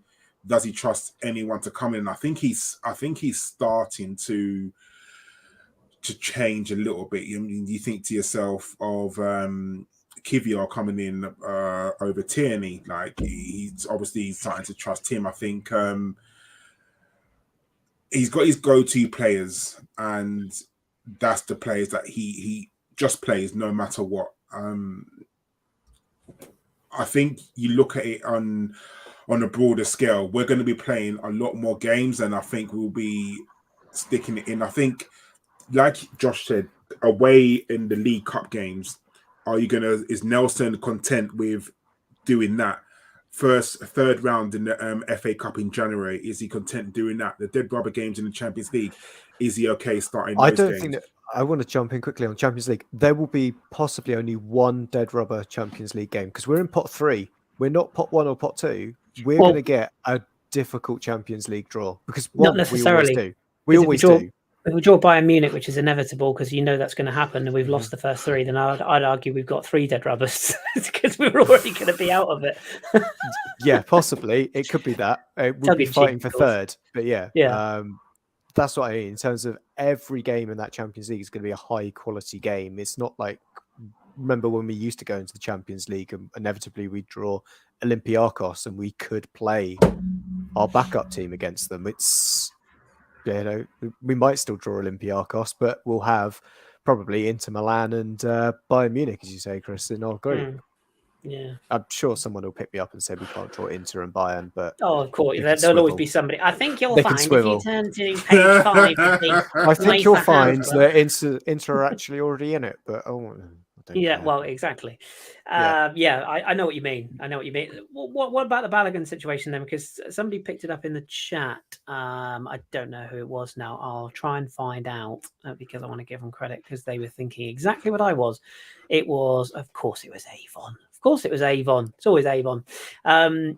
There's a marketing potential for Balogun, and I know that you have to put the football first because that's the sport. You know, it's not about selling shirts, etc. But this lad might just be the first USA centre forward that they can actually rely on. You know, he might actually be the poster boy of US soccer, like Christian Pulisic was before he signed for Chelsea when he was at Dortmund.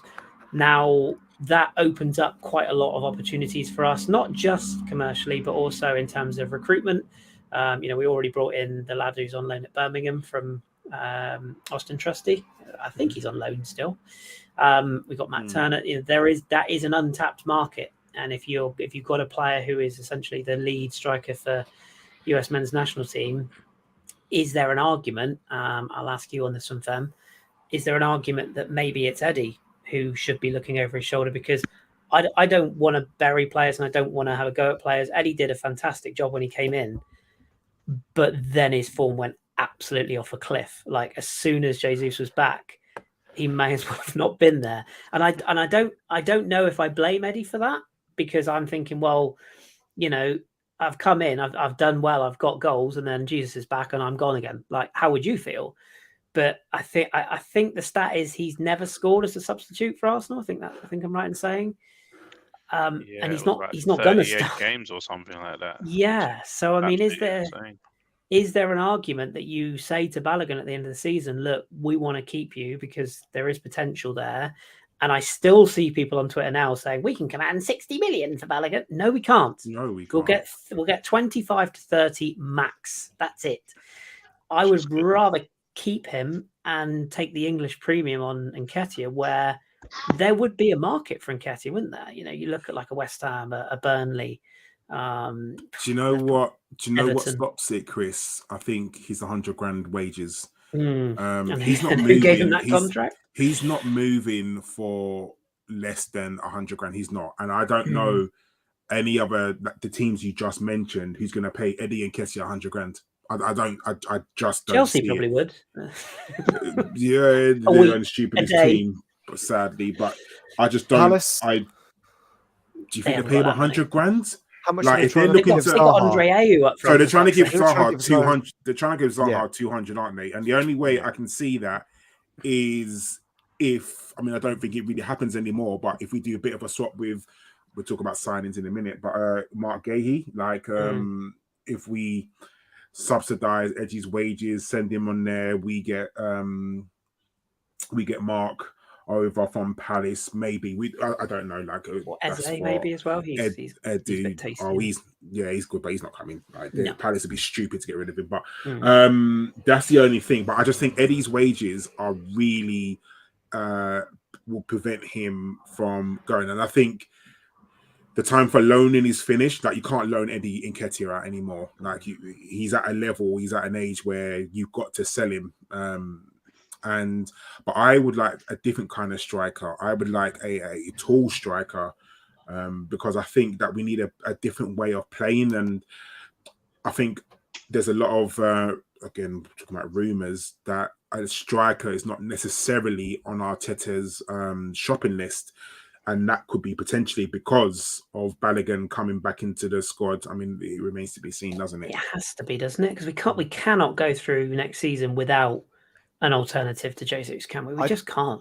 I'd probably say though, it's not in my top 3 of positions I'd look to get cover for. I would. I know I've been banging this drum for a while, but you know, I looked at the goal that Olivier Giroud scored for Milan against Juve the other night, and I went, oh, I wouldn't give to have a prime Giroud back, you know, and not just him. I mean, obviously he's, you know, naturally he is gorgeous, but not just that. His ability. Okay, he was a big, tall front man, but he wasn't just let's just lump it long, you know, like people. Sorry, John, if you're watching this, John, I'm sorry. Tammy Abraham ain't it. I'm sorry, he's not. Oh God, no. He's absolutely. Did you see him yesterday? Jesus, he was dog shit yesterday. But there's a definition between a big front man and a Giroud, or, you know, you look at what Zlatan did in his prime. Just because you're big and tall and physical, Giroud was brilliant at holding the ball up. He was brilliant at laying it off. He was brilliant at linking the attack. He was brilliant if he needed a bit of shithousery and he'd roll around going, oh, fuck my hell. Whatever he needs. He was great at that. We don't have that. If Calvert-Lewin could stay fit, I would have maybe taken a gamble. He's made of glass. Forget him. But surely there has to be another option. Leave him alone. Eddie is just the same. He's not coming. No, maybe I'm not jumping Giroud. in the way. No, I'm How about Evan Ferguson. Well, yeah, but that's what I mean. That That's type it. of there is still a place Yeah. in the game. Look at what City have got up front. He's a fucking robot, for Christ's sake. You know, and but what is Haaland?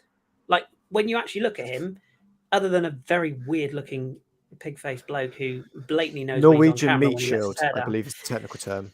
Meat shield, there you go. Yeah. He is undoubtedly talented, but you wouldn't look at him and say he is, you know, he's the modern day striker, would you? He's just a phenom, but he's physical. That's what gets him the goals. His positioning, him being able to to move into those positions and hold off players and be physical at pace. Like, we don't have that, do we?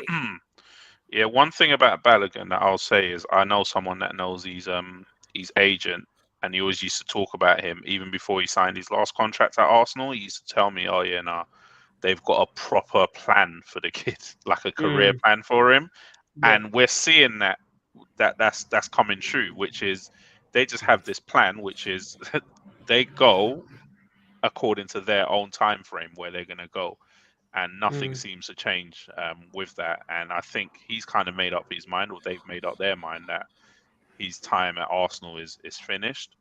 So, and also with Eddie, although I'd like to see him get pushed out, I think there'll be a stubbornness with Edu and Arteta having given him a contract that big last year, to make it work for at least one more year. And then they'll think, okay, we scored 88 goals this season, which is ridiculous. It's quite a lot, isn't it? Yeah. But we'd have to go some. I mean, considering our two strikers only contributed, what did Jesus, 11, 15 of those 88 between the two of them? That's some going that we got that high of a number. So, of course, they're like, I think that's what Josh might be thinking, is that's one position they might be willing to do a sacrifice in terms of all the other things they have to do, maybe.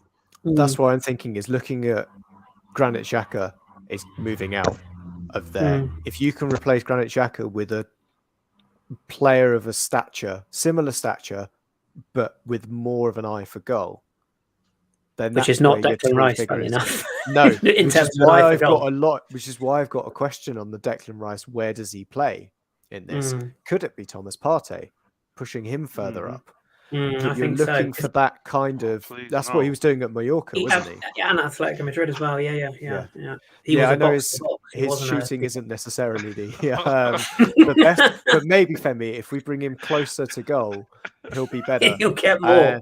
And I don't know if anybody. I think it's not a spoiler for Ted Lasso if I just say Isaac's penalty. And people will know if they've caught up on the last Ted Lasso on what occurs on there. But I was thinking of similar Thomas Partey situation. If you bring him closer to goal, it'll be fine. Sorry to all those without Apple TV, but also sorry, I'm not going to give any spoilers away. Sorry, not sorry. But yes, that's where I think it's just about that other midfielder, is who's that other player that's going to come in. If they can contribute more goals and more assists than Xhaka, well, it's then Smith we're Rowe, raising the ceiling. It's Smith Rowe, isn't it? But that's the problem. He's 6 foot, he's 6 foot, isn't he? Oh, sorry, he's 5'12" if you look on the Premier League site. but he should have been that, and if it wasn't him, it was Fabio Vieira. Well, it's not Vieira, is he? Because he's not got that aerial ability. The guy looks like he's too wiry. I still, and I know some people are open to the idea of letting Vieira go. I'm personally not. I think he's a player whose confidence suffered the longer the season went this year, but he showed enough in the early part of the season to me that says he needs to bulk up. Like, he needs to be more physical. I think it's, again, Arteta not trusting, because there were so many games that he could have come in. And Arteta just didn't play, and I think Arteta's got to start trusting the players more. Like, he has to. If we're 2-0 up and we've 20 minutes to go, take off Granit Xhaka and bring on Vieira. Take off Martin Odegaard and bring on Vieira. I think he's got to start doing that. We've got 5 substitutions that we can make. And, he has to start using them, like rotating a lot. I think, if we're looking to someone to play in the quote-unquote Granit Xhaka role, are we looking for someone a little bit more attacking? I know there's been names bandied about, Mason Mount, there's been James Maddison, those sort of players bandied about. Tielemans is not the one, and if we sign Tielemans, I'm not going to lie, I won't be happy. But he's on free now. He's a rubbish player. He's overrated. He's on a free. We'll see him sign for Juventus next week. I actually think he's not rubbish, but I know what you mean. He's wages. He was the one 18 months ago. He's probably not now. So if you're looking at maybe Rice taking Partey's place, which I think will happen if we do sign Declan Rice, do we want a more attacking player playing next to Rice to, be going forward a little bit more? Or do we need a balance? Because obviously Granit Xhaka was told to go a little bit more forward this season, and he managed to get, 9 goals this season he got? Yeah, which is nuts. So It's do 10. we need... Hit double 10? figures. Is it 10 of it? Oh, okay. Second goal made it 10. Jeez. So do we need someone a little bit more attacking? Now, I don't know what Caicedo, I guess you're the best person to place to talk about this, Josh. If we had Caicedo and Rice in midfield, does Caicedo, if he plays a little bit more higher, give us 5, 6, 7 goals this in the season? They're very similar, as in Rice and Caicedo. The difference is one's 5'9" and the other one is 6 foot something. That's the main difference, I think. If we get both of them, I still think we're still missing that. What I'm talking about is basically we want a more attacking version of Granit Xhaka, and neither of those players are a more attacking version of Xhaka. There's another one at West Ham. Why, like a Lucas Paqueta, isn't it? Yes, that is exact. That's probably, I would say, a player of. You're looking at Paqueta, formerly Nose has put in the person I would be going after. McAllister is the guy. Who'd have thought? Who'd have thought it? It's like my profile picture. It's like I'm absolutely obsessed with the kid. But it's that kind of player, if you know what I mean. If McAllister was 6'1" and quite good in the air, then immediately he's a no-brainer to be in that position. And so that's then what why I'm do kind we? of thinking. So why do we want to repurpose Emile Smith-Rowe into that position unless it's to take those minutes? But I just don't see. I love Smith-Rowe. I just don't see how he fits. I just look at Granit Xhaka and his engine, for example. I can't see Emile Smith-Rowe. His body doesn't work. I think that's why you've got I Xhaka there. So not Xhaka. That's why you've got Rice coming in, because he's got the legs Partey doesn't anymore. He can shuttle a lot better. But also Rice is a Partey, as the older Partey gets and the older Xhaka's got, the less mobile they are. Rice he's very mobile for a big guy, isn't he? Like he covers ground. He's an athlete and he'll run for days. The thing I can't get, like Fem was just saying there with Smith-Rowe, I said this like 2 years ago. And I still might be wrong, so this is not a backslapping competition. But I said I saw Wilshere in Smith-Rowe when he came through, and I didn't That's a just scoop, mean, isn't it? Yeah, but Sorry. what I mean is, I didn't just mean in like his style and the way he looks, the way he carries the ball.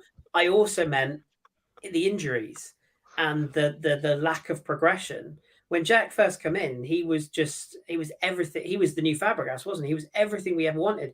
And his career just slowly went like that. And a lot of it with Jack was the injuries. And I know with Smith-Rowe, he's only had this one big injury. But to me, and I know this is just like, I don't know if any of you guys have thought this as well, but to me, I know it's a visual thing, but when I see a player who's been out with an injury for so long, and then he comes back in the middle of May and he's got that long sleeve fucking undershirt on, his socks rolled down, looks a bit, he doesn't look like he's ready. Do you know what I mean? And I say, I know that's a visual thing, but he just looks to me like he's carrying a bit of weight. It's just not quite there. He just doesn't look like a player who's ready. Do you know what I mean? Maybe it's just me that feels that way. I think he's the one that's getting the Martinelli treatment. It's not Nelson. I think he's the one that's going to come in next season, and we've been holding him back for a very good reason. I think it's probably down to properly testing that fitness that he's got. And okay, we're not doing it in games. We're just pushing him in training, because remember, a game is just 90 minutes during the week.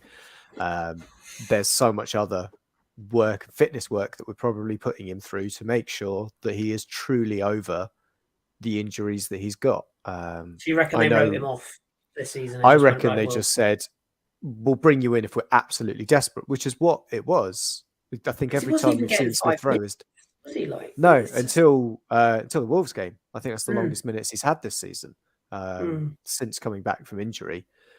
I think Stan, the man's put it in the chat. It's the age-old thing. He is like a new signing. Yeah. I'd hate to kind of fall back on that trope, but Which is what Balogun really would does- be if he came back as well. Yeah. Yeah, And with the injury stuff, I hear what you're saying about Jack. I think Jack had a lot of high impact injuries. Yeah, I true. think ESR reminds me more of a Gail Clichy / Steven Gerrard type, who had like a lot of injuries when they were younger as well. Because I remember Yeah. Gail Clichy, he used to be permanently injured, and Yeah. then all of a sudden he was just fixed. He grew into his body, didn't he? Yeah. Gerrard, Gerrard's, you're right, actually, very similar. Steven He grew Gerrard into that used to get frame. lower groin injuries and the same type of things, and then he grew into his body and he was like a Yeah. machine. So let's see. I'm glad he's staying. Let's see what happens. Really, I hope he does. And I say I'm not burying him. I think he's a hugely talented player, and he was arguably the Martinelli of what Martinelli was this season, last season. That goal scoring sort of ability and that ability to receive the ball and under pressure and move it on through the midfield. I just feel like this preseason's massive for him. He needs to really get his head down and work hard. There's clearly something in this off the pitch lifestyle, because Arteta keeps bringing it up. There's clearly something has gone on there. I just hope that they get it sorted. Just to quickly draw a line under a couple of those other players. So Pepe is likely to go on a free transfer, which is it's so old Arsenal, isn't it? Like, I'm so glad we're past those days, signing players for 70 million out the door free, which is a shame because I still think there's a player there, but obviously that's from a bygone era. Two that I'm fascinated by the futures of. One is Norton-Cuffy, who you may have seen a bit of, Josh, in the Championship. He was at Rotherham, wasn't he? And then ended up at Coventry. Mm-hmm. I think this kid is physically ready to play, not first team football in terms of, in the team every week, Premier League wise, but I think he's the sort of guy you can have on a bench and play those FA Cup games and whatnot, especially with Tomiyasu still being injured. And we don't really have another right back. I feel like there's a space for him in the squad. And the other one is Nuno Mendes, Nuno Tavares. Nuno Mendes would be nice, by the way. Nuno Tavares, who Marseille's coach, Igor Tudor, has said that he is going to leave. So he's leaving at the end of the season. Marseille are going to have to go through quite a rebuild in the summer again. They're going to shift on a few players, Guendouzi being one of them. And Tavares is scheduled to come back. How many of you would be interested in keeping him and having a look at him? Because he's not a left back. In shock news, he still can't defend. But what he can do is he can score goals. He's proven that at Marseille this season, and he can contribute. He can also be very lazy and be found out. But would you maybe be interested in having him back as sort of a hybrid left wing back / sort of alternative option on that left side? Because again, we don't have a huge amount behind Gabby Martinelli in that department, and it might save us a few coins. Or is his goose cooked? Karl, you jumped off mute there. Is that? Yeah, I have a feeling his goose is cooked. Granted, I haven't seen a lot of him play in France, and I think the only times I kind of saw him play was if I managed to catch a Marseille game on TV or he had scored, because I know he went through like a purple patch where he was like almost a top scorer in Liga, which is not very hard, like I said. 24 goals, 7 assists, by the way, this season. So, And what did he do in the Premier League the season before? Anyway, he played holding midfield for Arsenal, so hush. That's because he couldn't get to the box. That's why. Move on. But I just don't see him coming back into the squad. I can't see Arteta integrating him back. I just can't see it. I could be wrong, but I don't think I am. I think surely he's being touted to sell along with Sambi. I don't think Sambi comes back either. Maybe Sambi goes on loan to Burnley. I think that's probably something that may. Yeah, I think that may be something that may happen, but no, I don't think it does. I think Arteta is someone who, I think once he's made up his mind about you, I think that's it. And I don't think, like Femi said, there's a plan for sort of everyone in the squad. I don't think there's a plan for Sambi or Tavares. I think they were sent out on loan to make space in the squad. I think Sambi was sent out on loan to get game time, definitely. But I think Tavares was sent out on loan because I don't think Arteta fancied him, and it's probably too early to sell him. try and raise up his value a little bit. So maybe someone might go and buy him. We'll see, but I just don't see him coming back into the squad and at least challenging for a place in the Arsenal Arteta team. Yeah, the trouble with Tavares is he's the modern day fullback. He's the kind of Teo Hernandez. Well, actually, it's a bit harsh on Teo. He can defend, but defending is not his strong suit. But he's brilliant, on the counter, and he's an athlete and he carries the ball. But when he's asked to defend, it's just not. It's a little bit terrifying. I wonder if he could play on the right wing. No, Marseille tried that, and it was a horrible, horrible mess. Well, then. So we haven't got a Saka back up then. So it was a horrible. They switched. The only thing I was thinking. They switched Jonathan Klaus, who was one of the best right wing backs in Ligue 1 last season.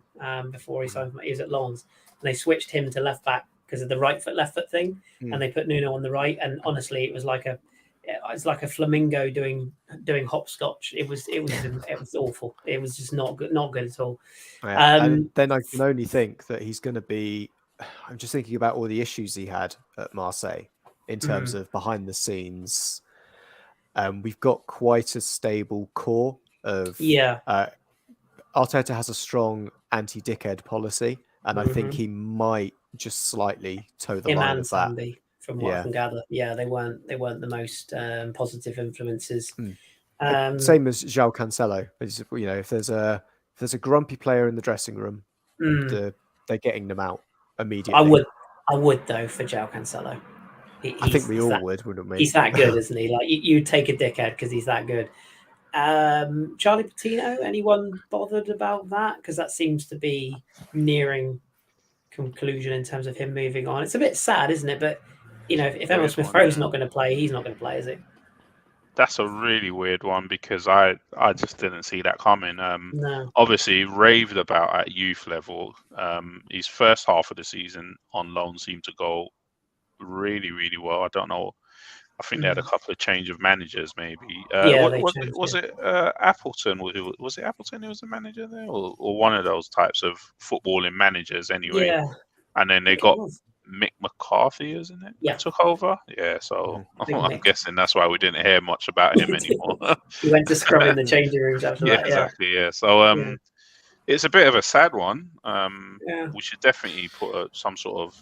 We don't usually do it, but some sort of buyback clause in there because if he does reach the potential that he was raved about, it could be something special. He was special at youth level, but let's see how he develops. Let's see. What do you think? Do you think he will hit a Premier League team, or do you think he's Championship made? I think he'll hit Championship, He's either going to take Championship as first choice near the top of the table, or he'll be near the.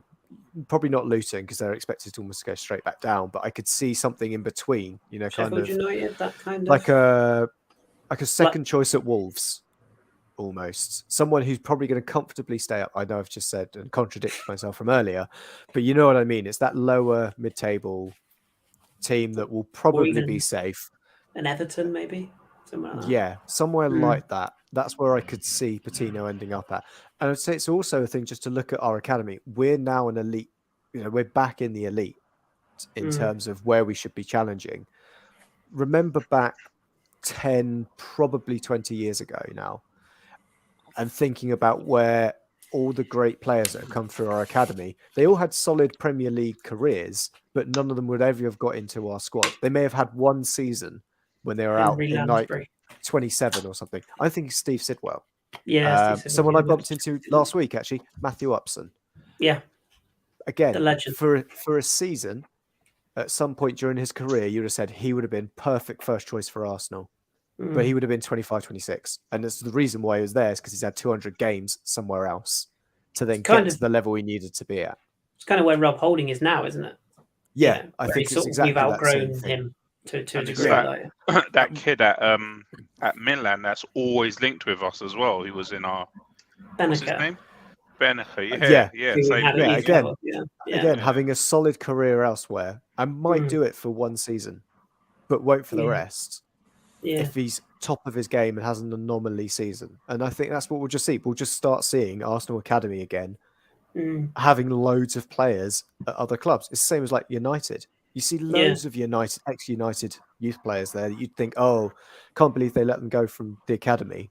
But actually, really? Like James Garner might turn into be a worldie at Everton, or might turn into a top 8 player. That's what I think we'll start seeing is more Arsenal, ex-Arsenal squad youth academy players being top 8 players. Yeah.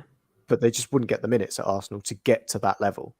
And we just got to let some go. I'll tell you the one who would get minutes in Arsenal's midfield, and he's never talked about, but I love him, is Jacob Ramsey at Villa. What a footballer he is. Like that's your archetypal English dynamic central midfielder who can do everything. I think he's arguably got the best coach he could have in Emery because he loves him. But yeah, I feel like he's going to be a massive star. But you're right. Yeah, there's a few. Steffi Mavridis is another one I think of. He went to Juventus, didn't he, before he ended up at Montpellier, and he's having a good time there. Avon's got a great one. Joe Willock. He's a top 4. He's a top 4 player. Would any of you have him back? Joe and Chris Willock.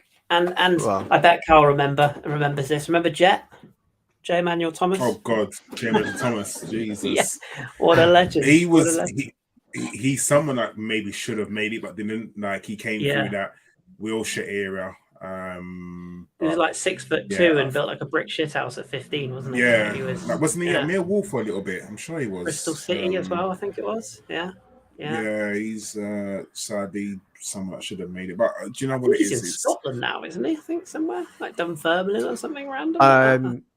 Where is he? Yeah, he's in Scotland. He's not. I think we hold on to sentiment a little bit, Tita. You know, no one wants to see like someone go. It's the same as like when Jack Wilshere left to go to West Ham. No one wanted to see him go because it was, to coin a phrase, one of our own. Like he came through the academy.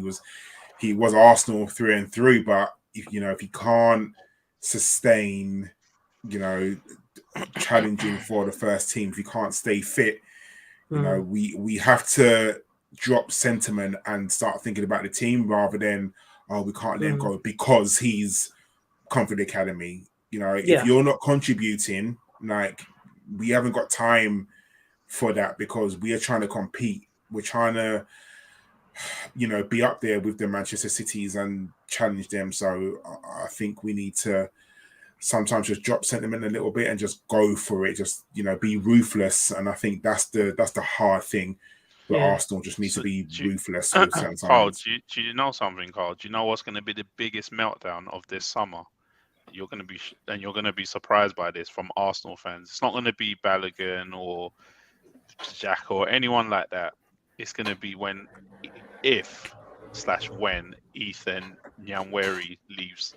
Yeah, that's going to be that's going to be the biggest meltdown if he leaves. Yeah, because it's almost like when that guy went to Chelsea. I forgot his name. Hutchinson. Murray Hutchinson. Yeah, Hutchinson. The meltdown of Hutchinson as well. And if Ethan Nyanweri does leave, and I think all the talk is that he is going, isn't he? He's be going to Man City or I believe or Chelsea or something like that. I think if we don't tie him down, then that's going to be crazy. But it's a gamble. Like these youth team players, they feel like they want to, go in advance. Just like Hutchinson, he felt like he was going to get into that first team, which is ironic because if he was at Arsenal, he would have got minutes this season.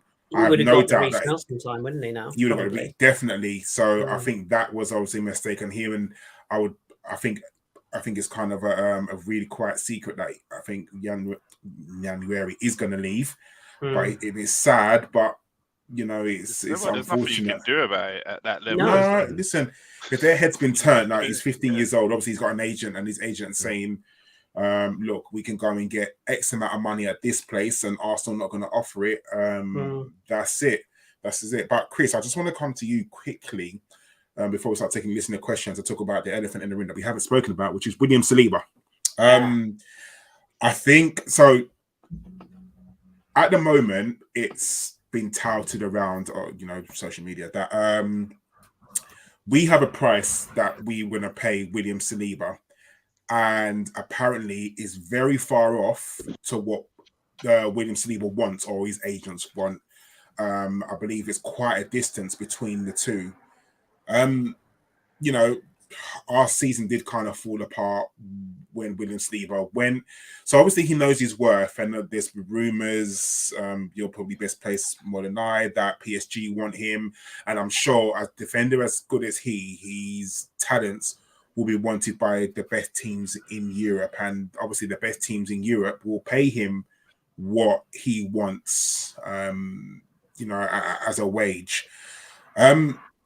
If by, and I think Josh, I think you and I may have spoken about this on the previous podcast, if by the end of July, mid-July, he hasn't signed a contract yet, do we sell him? No. Under no circumstances do you let that lad go. Under absolutely no circumstances. Because there's... So at the moment, from what I know, and this is all from the French side, this is not from the Arsenal side. So I don't know what's going on the Arsenal side, but everything that's coming out on the French side and everything that I got some pretty good information back in, I think it was as far back as January or February. It's definitely the early part of this year, was that he had a contract offer that was agreed verbally that he was going to sign, right? And then the injury happened. And because as with all of these sites, it's like the Saka deal, like that was agreed months ago, but there's back and forth, there's fine print, there's, boot deals and image rights and all that shit. So although the contract might be agreed on Monday, it might take another 20 Mondays before it's actually signed. So agreeing something and signing something are two very different things. Ask John Obi Mikel. So there's one for the older listeners. But Saliba had that offer and he was happy with the contract. His only concern as a player and his agent's only concern was that we were going to mistreat him on his return from Marseille, was that he was going to be, the Rob Holding basically this season. Like, oh, you might get a few minutes here. We'll big you up. Ultimately, we won't play you. He came in pre-season. Obviously, we all saw what anybody who watched Marseille saw last season, and anybody with a brain that's seen him play, he's an elite footballer. Like, this kid is what Raphael Varane was at the same age. Arguably, is even better at the same age. Same with the French national side. They see him as the future. The issue is, with this injury that's come up, Arsenal went back to the table and said, right, we're going to have to look at this contract, because the sort of money Saliba was asking for then is what he's asking for now, and we had agreed it. But it's Arsenal that went back and went, actually, we're not so sure that we can give you that money. That's why it's all coming out now, because certain in the knows and whatnot have started to get a glimpse into the background of this, and a lot of it's to do with this injury, because they're worried about it. Because although he is, quote, progressing well, we all know back injuries as an elite sportsman is a fucking rocky road. You have to be 100% sure that he will be able to give you not just 20 games next season, the full 40 or 50, whatever it is. So I think it's, from Arsenal's standpoint, is they're trying to balance out how much risk do we put down money-wise compared to how much long-term investment we've got for a kid who's 21, 22 years of age. He will not see out his career at Arsenal. As big as a club as we are, and as big as a club as we love to think we are, we're not Real Madrid. We're not Barcelona. We're just not. He will go to one of those big clubs. The one thing that's on our side at the moment is Barcelona have got no money, and the only money they have got, they're going to spend on Messi. PSG have already agreed terms with Lucas Hernandez at Bayern Munich, and they've already got Kimpembe. They've got Marquinhos has just signed a new 5-year deal, and they've got Bichiabu, who's a young player who's coming through. Depending on who their next coach is, Mourinho potentially, Saliba will. I just don't think he'll be interested in that personally. That's just my personal opinion. They've got the money, but I don't think that's the area. Oh, and they've got Milan Skriniar coming in from Inter as well. So take PSG off the table. Real Madrid, do they need a centre-half right now? I would argue that Eder Militao and David Alaba, Rudiger's getting on, but they don't need a centre-back right now. And they've got bigger fish to fry. Benzema's probably going to move on. Bellingham's coming in. Modric is 107. Toni Kroos is 109. Like they've got key areas. And who else can sign Saliba? there's no way in hell we're dealing with any of the clubs in the UK. So we've got that position of power. There's no issue with Saliba as far as Arsenal. He loves it. He's very happy. He's very settled in London. He's very happy. He's part of the club. His best mate is Gabriel, who he plays with every week. He's happy as Larry, but his agent and the people who represent him want his worth. And the bottom line is, and we said this on this podcast how many months ago? How many elite centre-halves are there in the world right now? 5, 6, 7? He's in that bracket. He's in that bracket of centre-halves. So in answer to your question, in a very long way around it, you put the check in front of him and you say to him, you prove that you're over this injury. You prove that, your fitness is okay, or we get the medical reports that your fitness is okay. You put whatever numbers on that check you want and you just pay it. You just do, because you cannot risk losing a player of that level because you're faffing over 40 or 50 grand here and there. To us lot, that's a lot of money. In football, that's nothing. Absolutely I think that's the big thing This- as well, as you mentioned, is that because of the drop off we saw when he got injured, we're now having to go out and get a fourth choice centre back or a backup to Saliba, because we know that Holding can't do it. And someone will probably say, "Oh, we've always known that Holding can't do it." I'm like, well, fuck off. I think it's just generally that's where I can kind of see Arsenal's point is we were going to have a total outlay on our two right centre backs of say 250k a week. It's how much we're prepared to let go for that position. Yeah. And now we've got to go, oh, hang on. We were doing 250 and actually now we've got to bring the spots. We've got to bring in someone else who probably wants something like 70 to be back up to Saliba. So let's bring that down. It's all about balancing the wage books. And I can totally see that, because we've now got to bring somebody in who we probably have to play at least 10, 15 games next season or get those kind of minutes, because we don't know the extent of that injury. And I'm not saying you upset the dressing room. I'm not saying you pay him 6 million a week or something, obscene. When I say write whatever numbers you want, but I think somebody said it in the chat a minute ago. I think it might have been Stan. If we don't pay him this money, there's a whole long list of clubs that will, and they'll find the money.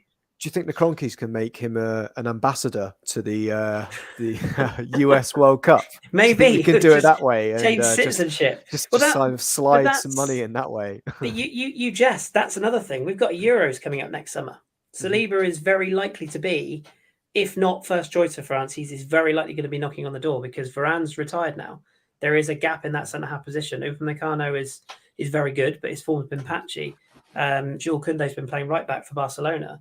Like, there is an opportunity in this French team now to, if you have a good season, and Saliba's going to know that, and that's going to be leverage. If he goes and has a good Euros, and France, because obviously they're the best team in the world, go and inevitably win the Euros, obviously, I had to, his value will go up again. So you're not losing out. If we sign him on a mega contract, his value isn't going to decrease if he has a few iffy games, but it will decrease if he has a crippling back injury. So we have signed a player with a broken back before. Let's not forget that. We've nursed the centre back through, and it's certainly caused us problems in the past, isn't it? Thinking Lauren Koscielny's Achilles tendon.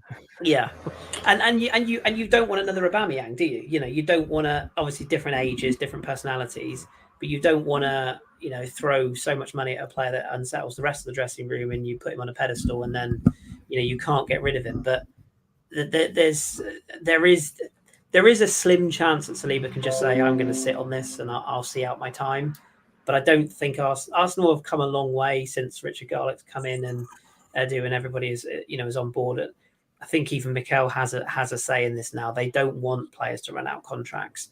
If there's any doubt in their minds, then they will sell. But there isn't a buying market for Saliba. There just isn't. So I guess that's the risk. Do you stick or twist like Femi? What would you do? Would you? I don't know, because I asked.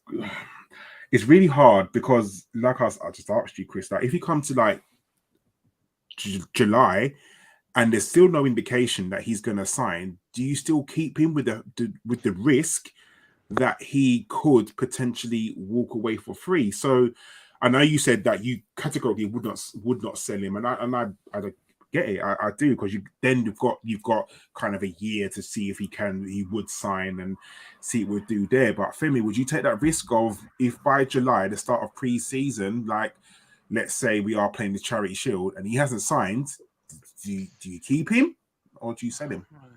That's so hard because he's such a unique player, and he complements our system so well. Yeah. How much would it take to replace him? Okay, let's say they've done everything they can, and we come to August. The other question is, what's the chances of another Premier League team being the only ones who can afford him, and you having to sell him to a Premier League team? Because, like you said, we were outspending the whole of Europe last summer. So what's going to change this summer? So then the only buyer's market at the moment is teams selling to each other. That's why we were able to get Gabriel Jesus or Zinchenko, because no one else is going to pay them that kind of money. So who's going to pay you? Million, so, who's going to pay you upwards of 80 million for Saliba, unless it's a Premier League especially team? Someone who's got only 1 year left on their contract, and they're going to know that as well, aren't they? Exactly. So are you willing to sell him to a Premier League team? Is probably what you're looking at. One club doing it potentially, and that's Bayern Munich. I was just going to say that. They're the outliers. Yeah, they're the outliers when you look at it. When you look at their dealings last summer, did they bring De Ligt in? Yeah, a lot of money changed hands there. He was 60-70 million, but they also had an outgoing of similar value as well, as well as Lewandowski going. Yeah, there was some big. They made some big moves, but it's the net. Oh my God, I'm going to be one of those guys. It's about the net spend. I don't want to end up at that point. I suppose the only other team would be normally someone like Juventus, splashed £80 million on Vlahovic. Yeah, they ain't spending shit. They can't even afford Fabio, so they're not going to get. They're a mess. They're a mess. So there's certainly some teams out there that could be doing. But Bayern are looking like they're going to need to spend big on a striker. Yeah, exactly. So they're not really going to spend massive on, especially when you said they bought De Ligt and they got Upamecano last year as well. So they're not really going to, I don't think, spend big on another centre back. And like PSG, you said, I don't know what PSG's financial situation is. With PSG, unlimited. Yeah, it's like we were saying when you were off cam there, Fem. PSG has stopped. They've got Skriniar's coming in the summer from Inter. They've got Kimpembe. They've got Marquinhos has signed a new deal, and they've got Bichiabu, who's like a young sort of defensive or centre back who's coming through. They've got Sergio Ramos, who's going to move in the summer anyway. He's going to be gone, and they're looking at other defenders. It's just the money is there, yes, but I really don't think that. They're losing Messi and Neymar in the summer, almost certainly. And by the way, Karl, you made... I was just going to say, Karl made that point. Mm-hmm. Arsene knew. Remember when he said this all those years ago? Players are just going to start seeing out their contracts. They've got the power. The best player in the world right now is out of contract at the end of next season. And there is nothing PSG can do about it. And he came out after they won the title at the weekend and he said, I'm Paris born and bred. I'm staying next season. He put all those rumours to bed. And everyone was like, oh, that's fantastic news. And then they suddenly went, hang on a second. He's on a free next summer. Yeah. So Real Madrid can just see out this season, let Benzema go, and then they can just pick him up on a free. And all the pressure now goes on to PSG. Like, do they sell the best player in the world and get his market value, which isn't going to be, obviously he's going to go for ridiculous money if he goes, Neymar money. But it's either they sell him now and look like a massive, a massive shit show, like they're trying to force out their golden boy. But Mbappe's got all the power, just like Saliba has all the power with us. But what you're saying, Kris, like that Mbappe would go for Neymar money. Who's got Neymar money? Real Madrid have not got that sort of money. Like, don't get it wrong. I believe that they'll find money. Spanish banks have that money. Phil. Yeah, but Phil, who's Phil? Phil. But just sign him to a 10-year contract. It's fine. Yeah, it's true. But the money is not there, like it is in England. Like, as much as Barcelona, I think Barcelona are on their their 24th bloody lever.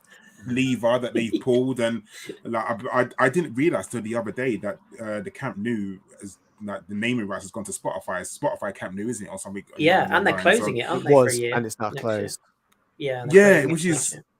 which is absolutely crazy. But like, I don't think the money is like that around Europe, and as much I think Barcelona, they still got their problems, like with registering Gavi and people like that. And yeah, they Can't bought remember. Martinez from Bilbao, and they haven't even been able to register him. He's a new signing, and they can't. Yeah, but then if a player, again, in like Saliba's case, if you sold him on the open market now, he would fetch 80-90 million.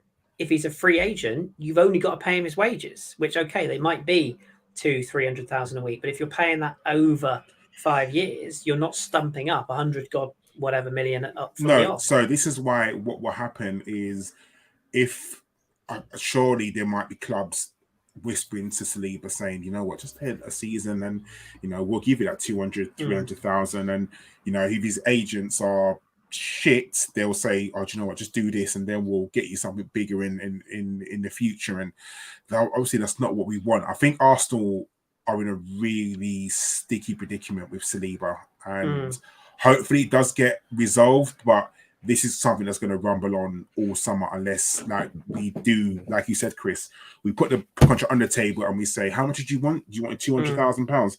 There you go. Sign it. It's important to draw a line under Saliba. It's important to say he is very happy at Arsenal. Like, don't get me wrong, I haven't had him on the phone or anything. Like, I'm not in the know like that. but everybody who knows the people that know the people who represent him, and, you know, all the people that would be aware of these sort of situations, he's very happy at Arsenal. Like, he's not a player who's looking for his other options. In the future, he will move because he's that good, and he will play at a Champions League winning club at some point. So I don't think we'll have him for life. But it's that blue side of Manchester that worries me. Probably. That would break my heart. Ruben Dias, what's 28? Yeah, well, there you go. Yeah, John Stones plays in midfield for them now. Yeah, Nathan Ake. Yeah, well, but Akanji, I mean, it's. But we've done everything good so far. I mean, we've tied down Saka. I know it's probably easier because of, you know, his heritage of the club and everything. But, you know, we've done the Ramsdale deal. Don't forget, his best mate is signed, Gabriel Magalhaes. So. And Martinelli, like he's one of the gang. They're looking at Odegaard's new deal as well, aren't they? Like, why would you want to go anywhere? But he's not stupid, and his agents are not stupid. They want their worth, and I don't blame them. To be fair, like, he's come in and he's single-handedly transformed our defense. He just has. Like, as good as Ben White was last year, you wouldn't put Ben White back in ahead of him now, would you? You just wouldn't. So. And arguably, you wouldn't put even Gabriel Magalhaes over him. You say Saliba's your first name, and you build around him. And when his back went bang in that Sporting game, everything changed. You know, it just did. And that's nothing. It's nothing against Rob Holding. We could have put Varane or, you know, whoever, Thiago Silva in his prime in there. We still would have had a problem because Saliba is, like you said, Fem. He's very unique, and there aren't many defenders, if any, in Europe right now that touch that ability he has on the ball and that calmness. It doesn't mean he's flawless. He does make mistakes. He's young. But yeah, I think we would be absolutely mad to not tie him down. Definitely agreed. Just before we start taking listening questions, I just want to go to all three of you, and hopefully you've been thinking about this. And I'm going to come to you, Josh, because I think you've been thinking about this more. What does a good transfer or a great or transfer window look like to you for Arsenal this summer? Not necessarily names, but positions. No, even. Or if you want names, then go. A great transfer or perfect transfer window is that we managed to get, and I'm not going to say our first choice because I don't think we ever hear what our first choice is or our second choice, but we address all of the weaknesses in our squad. That's perfect. What's great is we address the main weaknesses in our spine. And then it's below that a poor window is we only just address the issues on our spine and we maybe find some adequate cover on the right wing and we basically sign two players maybe. Which I don't think is probably what happens, but yeah, that's what I'd see as like the three levels of a transfer window. Femi, same question to you. I'm just gonna say it. We get our first choice. No more messing around. I get it. We are quite good at pivoting and going for pivoting to the next option. But like Arteta said in so many of his last few press conferences, he just kept saying the word, "We have to nail it. We have to nail it." So now, Edu, it's your time to shine. It's time to go to war against other teams. I know we don't like doing bidding wars, but you're now getting to a level where, do you want to compete in the Champions League, or do you want to go out and drop down into Europa League? You know, that type of thing. So go for your first choice and nail it nice and early is what I say. That's perfect for me. Mr. Carpenter? Yeah, I just echo what the guys have said. I want us to get that business done early. That's a really big thing. We did it last summer, didn't we? We had our ducks in a row before we went to America. I think we had because we signed Zinni while we were in America, didn't we? So we did the majority of the business early and getting Jesus over the line. I never thought I'd say this actually, because I wasn't convinced by him until I really started doing my research and actually watching him. But I think the Rice deal is really important that we get that done if we are the front runners, because there's some talk, isn't there, of like Bayern and Man United are sniffing and stuff. I think he wants Arsenal as well as us wanting him, so I think there's a good chance that gets done. And I know they've got is it this week or next week? Next week. Next week. Once that's done, West Ham either win it or don't. We need to be on the phone and we need to get his people in. I mean, the other thing is the window doesn't open till next week for domestic transfers. That matters, John. Oh, yeah, but I know what you mean. Yeah, we couldn't announce anything.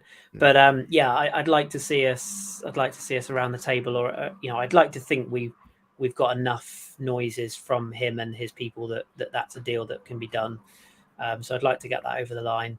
I think getting players out is really important as well, because if we're going to be talking about spending the sort of money we are talking about spending, whether it be Caicedo, I think he's been linked with Chelsea now, isn't he? Which is a bit gross. But it's clear that if Xhaka goes and that, we are going to need at least 2 midfielders. We're definitely going to need 1 more fullback. That Spanish lad is his name's coming up again, isn't he? The lad at Valladolid, is it? Fresneda. That's the Badger. So yeah, I just want that business done early, and I would like. I'd like the players who are on the chopping block or being politely ushered out the door. I want that done quick, and then we can focus on getting those players in. And I think the Balogun one, we need to get on that quick as well, because the longer we let that drag on, the more unsettled the likes of, because Eddie and him share an agent, don't they, as well? So we need to get that sorted out. Who's going to be doing what? And we need to get his maximum price we can if we're going to sell him. So yeah, I think we're in for a busy one, and I can already hear the wheels of the Arsenal horse being wheeled out, and all the usual suspects. Not me. You know what? Can you hear that bell? Can you hear that bell ringing as well? I hear that bell. Yeah. Do you know what's going to be crazy about this transfer window? Elon Musk was taking away those blue ticks, so we don't know who's telling it. Who you're going to retweet someone thinking that they're the real person, and it's actually just Gladys who lives in the East End of London. Yeah, exactly that. I mean, all I would say is stick to the reliable sources, and I don't mean Fabrizio, Fraud, Nano. Stick to the ones that you know and trust, not just the ones that retweet the stuff that you think you know or trust. And just go back to the old days, until they are stood on the pitch holding the shirt, it's not a done deal. So, but Arteta and Edu are not stupid. They know what worked last summer. They got the business done early. They got the players in they needed. They got the ones out they didn't need. Surely we do the right thing this summer and we get those deals done. And just to put it out there, a bit of a random one, I think we might shuffle the coaching staff in the summer as well. I've got a feeling. I'm not saying we're going to get rid of anyone, but I think the pit crew might be expanded. I think we might end up with a few more behind the scenes. Yeah. Well, I mean, there's always room for more of the pit crew, fam. See the picture at the end of the season. I know. Yeah, that was mad. It's like thousands of them. But I wouldn't be surprised if we employed, like, Liverpool had that throwing coach, didn't they? And but I wouldn't be surprised if we ended up with extra set piece coaches. I do wonder, especially with our record against set pieces, it dropped off a cliff, didn't it? You did, in terms yeah. of converting and defending corners. That might need a fresh new ideas in it. And what was Ferguson always brilliant at? Shuffling his staff. I know that was mostly assistant managers, and I don't think Arteta would get rid of Steve Round or Big Albert, but I feel like there's a good chance he might bring in a few more for fresh ideas. He seems like an innovator type. He's that sort of guy who just stays up at night on, I don't know, like Transfermarkt and looks at staff rather than players because he's fascinated on what marginal gains we can make, you know. So, but and as Rudy's put in the chat as well, let's not forget Tomiyasu's not fit yet either. So, you know, we might need to look at that defence. If Holding's going to go as well, we might need to think about. That's why I mentioned Norton-Cuffy, because you know, I would be taking him on pre-season along with, is it Raoul Waters, the other right back? I'd be taking them along and seeing, you know, assuming Norton-Cuffy comes back, of course, and I'd be giving them a few games and seeing what they can offer and seeing if they can take a chance, because we're going to need numbers, that's for sure. Definitely. All right, let's crack on with some questions to wrap this shit up. Who'd have thought we'd had a really long show when I come back, eh? Who'd have thought that? I know. I will start with you, Femi. This one's from Avon. It says, Emile Smith-Rowe, Eddie, Holding, Nelson, Saliba, Karl, Hein are 6 of 8 homegrown players. They couldn't simply be replaced with any other player abroad. Is this why ESR and Nelson won't be sold? That's a really good point, actually. I did think about that when we were talking about Holding, even Kieran. Does Kieran Tierney, does Scotland count as homegrown? I'm not even sure, actually, if it does. No, it doesn't. Brexit means Brexit, fam. But Martinelli and Saka both come of age. Yeah, they're all aged. Yeah, so you've got to include them in your squad now, so you get young players taking those spaces. But it is a good point. You can't just sell all your, especially with Champions League as well. You can't just sell all your homegrown players. So yeah, no, that's especially having Ramsdale and Hein to a backup keeper basically in your squad. Talking about Hein, we probably have to make a decision on Arthur, Danny's favorite player. We probably have to make a decision on him as well. 2 years left on his contract and played first team football all season. So no, that's a good shout, actually. Having a third keeper as a homegrown is a good touch for the club, actually. Agreed, yeah. That's why Man City keep Scott Carson around. Yeah, he's gone now, isn't he? Homegrown quota. This was his last season. A new contract. He signed another new. Yeah, they announced. I thought he was going. I'm flipping. He's about to break the record for the biggest gap between Champions League winners' medals. I'm convinced that Stuart Taylor is still at Man City somewhere, like in a Breen cupboard. He was there. He was under celebrations. He must be working there. Yeah, he's there. He works. Do you know what's funny about? Do you know what's funny about him is that he must obviously just. Some days doesn't go into training because he must think, what's the point? Like, he's just probably stay in bed. Fuck it. He's just happy getting 50 grand. He must be getting at least 50 grand a week. Yeah, just sitting there. But would you care at that age? I wouldn't. It's no, like of course not. He knows that he's not Chelsea, stupid. He knows he's not ever going to play a game like unless something drastic happens. He's happy just to go in. Like he probably must be doing his coaching badges by now. Like it wouldn't surprise me if he is. But do you know what? Good luck to him. Like it's not Stuart Taylor. It's Richard Wright. Richard Wright. Richard Wright. Sorry, Richard Wright. Stuart Taylor's probably still at Southampton. Yeah, Richard Wright's still at Man City. They'll sign Ian Walker next year. He'll be the new incoming keeper. If you know, you know. Coach at Man City now. Bloody Stuart Taylor. This question's for Josh, and it says, what do you make of these Caicedo to Chelsea rumours? Is it legit or just Fabrizio looking for interaction? Well, Chris stumbled upon this a couple of times. What I would mention is Fabrizio's not on the Chelsea payroll, but it doesn't mean he's not on somebody else's, or at least is given information. He is very, very, very close to Caicedo's new agent. Everything you saw in January was pumped via Caicedo's agent, and was why I knew he wasn't going anywhere in January, because he didn't need to, and it wasn't worth Brighton are in Europe now because Caicedo stayed. That was worth a lot more than him moving in January, irrespective of what the fee that Arsenal were rumoured or did put in. It was never going to get close to that. So I can't see him going to Chelsea. More or less from what I saw when they went up to Stamford Bridge is the majority of the squad think Cucurella's a dickhead. So if he's still there in next season, can't see any Brighton players going up there. Chelsea might try it for trying to do a deal for Colwill, but in terms of talking about ruthlessness of Arsenal and Edu, that's something I would look at trying hijacking, because Chelsea need to sell. They need to sell before the end of the domestic window, before they've got to close their financials at the end of June. It's why you're seeing Brighton lowball Chelsea at the moment, 30 million for Colwill. He's not worth that. He's worth a lot more. But that's what you'll be seeing. You'll see again derisory bids for Gallagher. People will be asking 20 million. It's why Man City are going after Kovacic at the moment. Yeah, on a free. And we'll get. It was something like that, isn't it? It's really low. He's not out of contract at Chelsea. That's the thing Nominal to add. fee. Yeah. Nominal fee, because Chelsea need to start putting money on the books, and for especially those homegrown players. Trevor Saliba, they're trying to move him out at the moment. I think Milan, 25 million.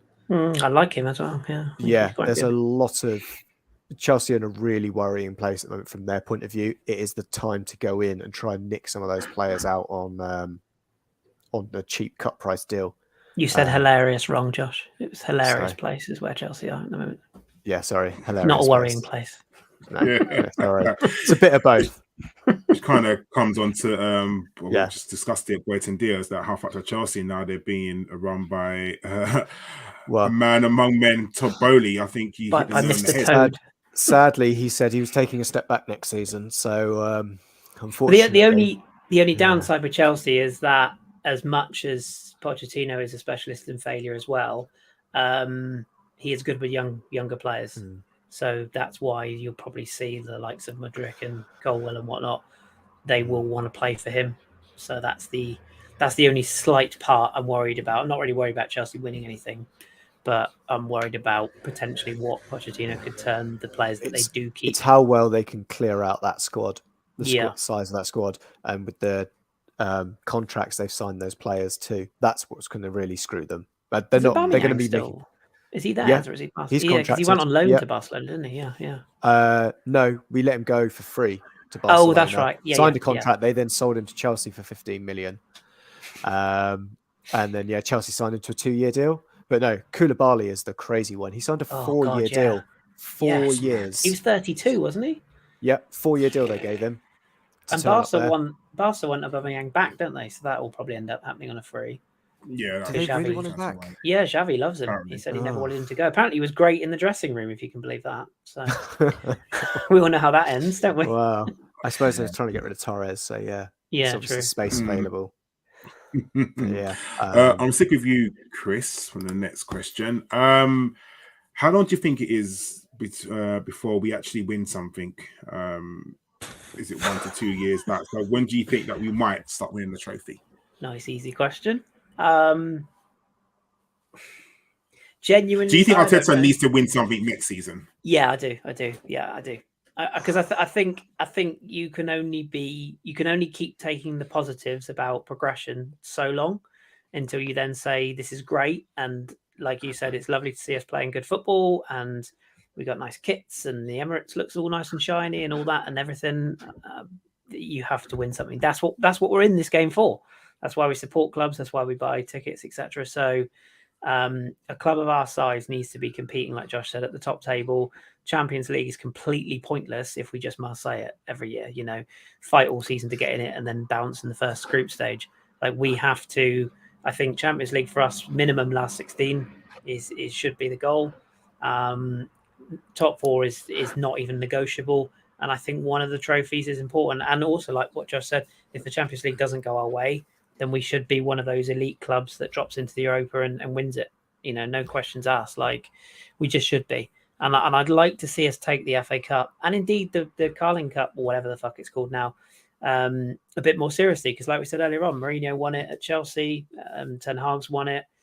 Did Klopp win it at Liverpool? I think Klopp won it, didn't he? Yeah. Early on in his career. So, I'm not saying that any of the supporters particularly give a shit, but we do on the day. It's still silverware, and it still ingrains these players into the mentality of knowing what it's like to win.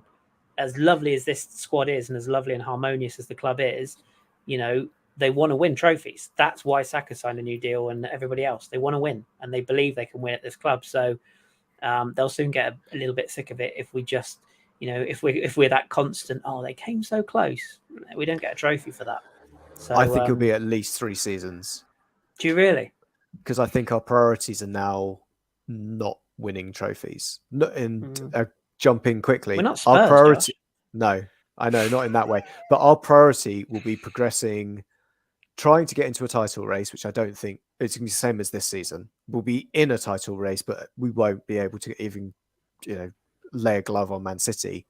And then Champions League, our expectation would be to try and progress. But I don't think we're at that level where we can, as soon as we get to a quarterfinals, semi-final, we'll get unstuck.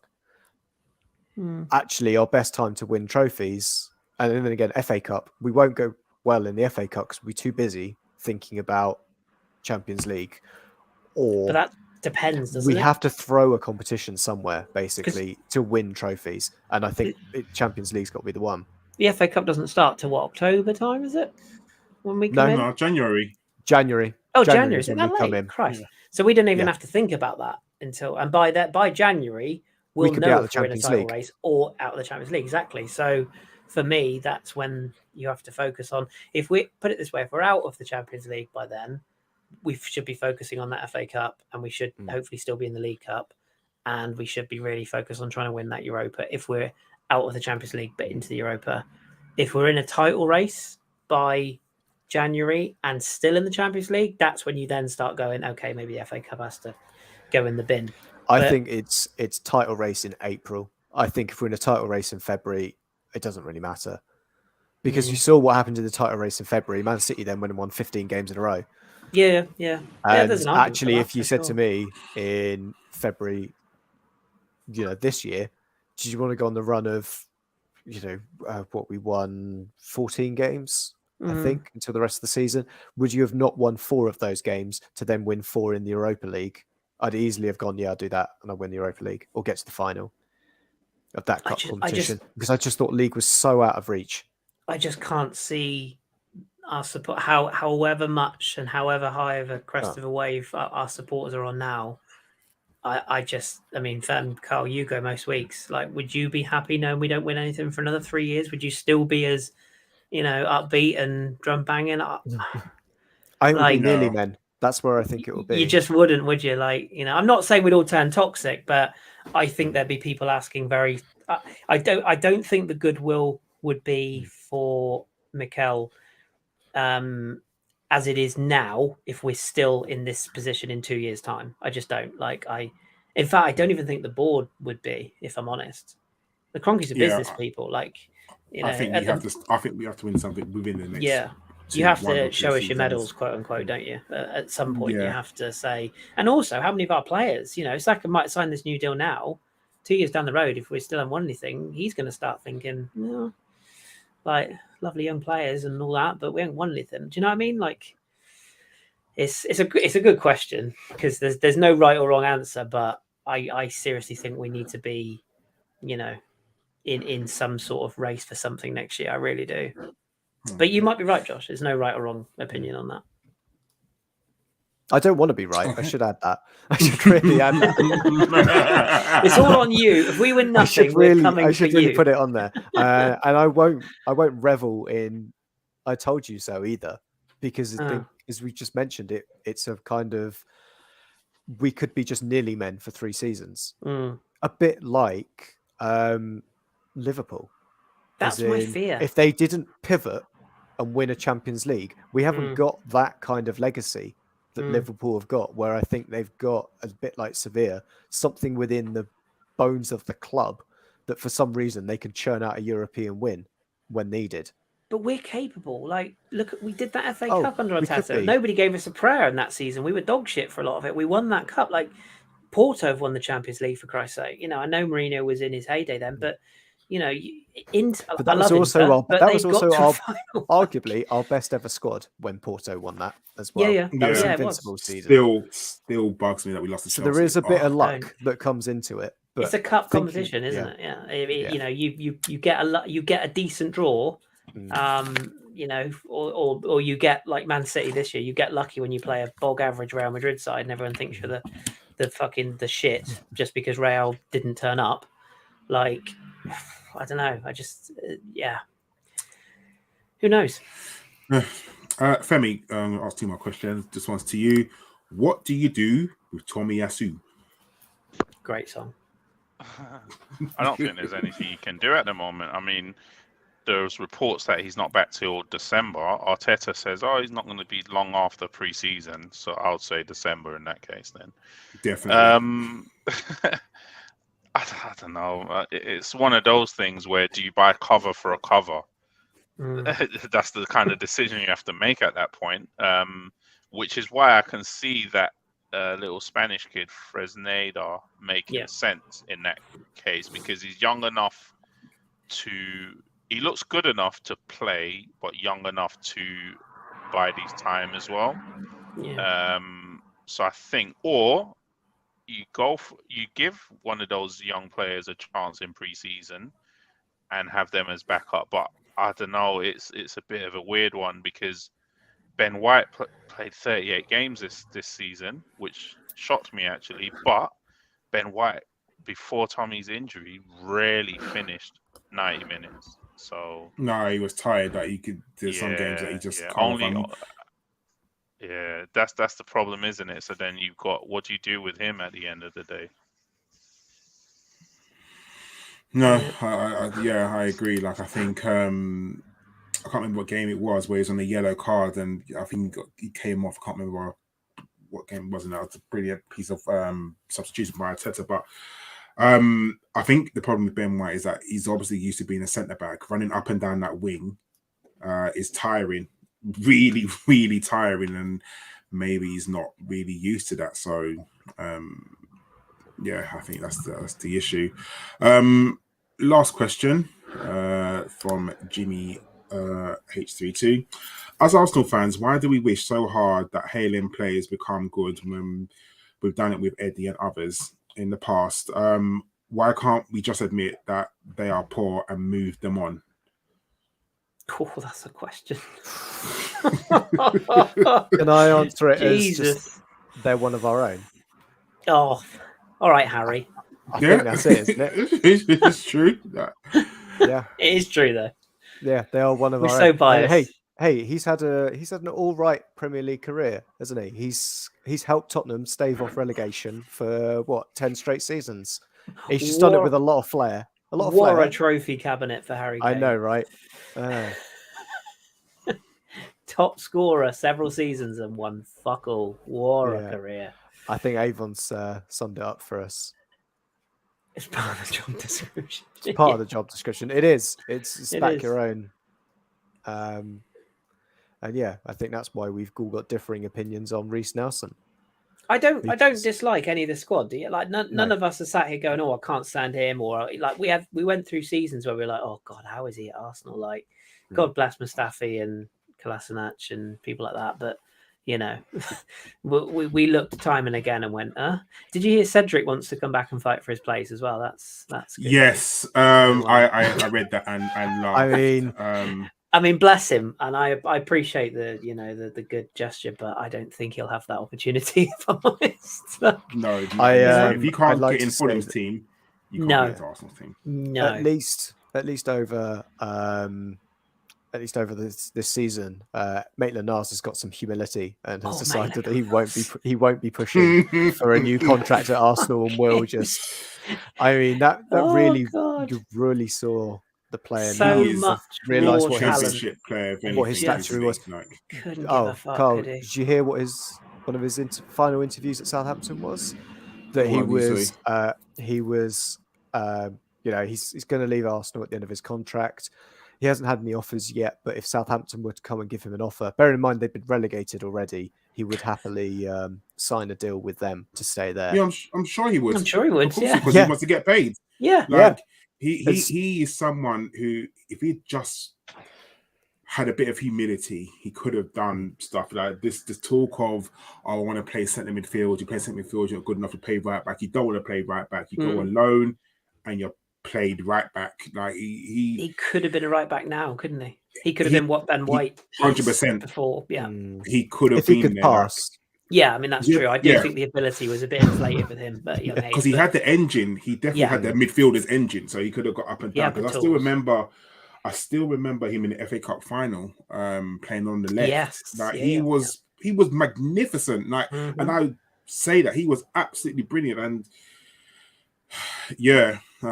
it's too much too soon. Unfortunately. But Chris, I do have some breaking news. Really? Yes, I do have some extremely breaking news. Former friend of the pod, Simon Collins, has been sold in this transfer window. I can confirm, and if you look at the WhatsApp group, Chris, you'll see the reason why.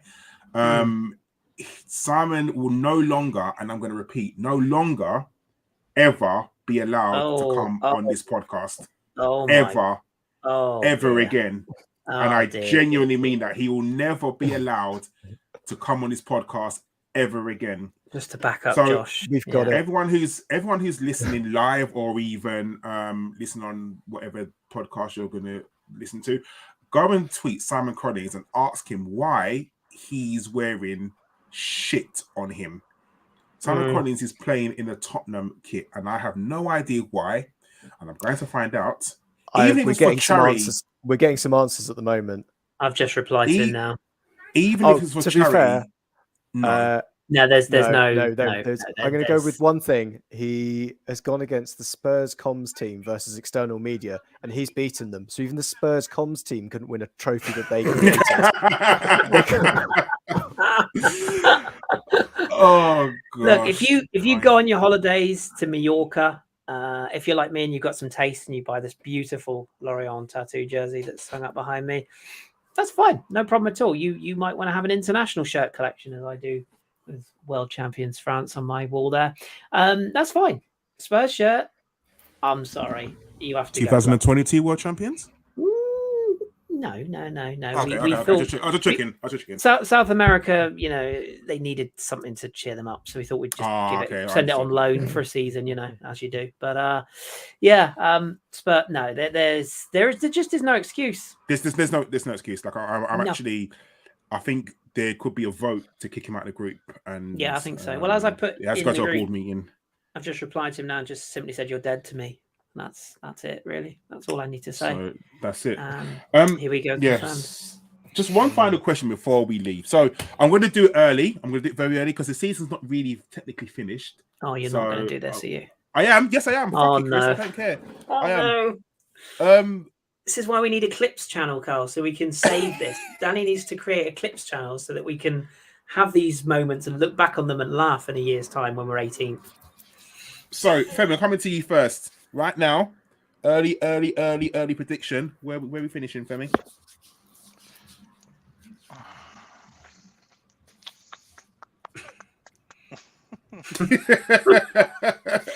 He's thinking, what would a year in advance Femi be doing now? That's what he's thinking. No, what are you doing? Are you waiting to go to the open top bus tour? What colour balloons will you have? You know what? Oh, with all the 10 people that turn up at Man City's one. It's points. I'm thinking. I'm thinking points rather than places. And to get to, what did we get? 84. It was so do your hard points mean prizes? Points win. That's what exactly. he's asking. Yeah, You read my mind. 84 was so hard to get to. Don't forget, Man City are going to get stripped of all their titles in about 3 weeks. Of course. All right. Yeah. I say. Well, obviously, I don't think. I think. You know what? Second. I don't think we can finish higher than second. Oh. And that will be going some, to be honest with you. Go on, Christopher. Oh, third. Third. Do you say third as well, Josh? Yeah, third. Yep, third. Who do you think comes above us? One of. I'm not going to pin it. I'm not going to pin it to one club, but one of United, Liverpool, or Chelsea. I'm going to Newcastle- go with Newcastle will be- United or Liverpool. It depends on Liverpool's midfield rebuild. Yeah, they're the two. Yeah, I agree. Chelsea's an unknown, but just purely for the spending power they've got, and the fact they have got a somewhat competent coach now, although again fraud. Yeah, I think United and Liverpool. I worry about how easily Liverpool have been written off.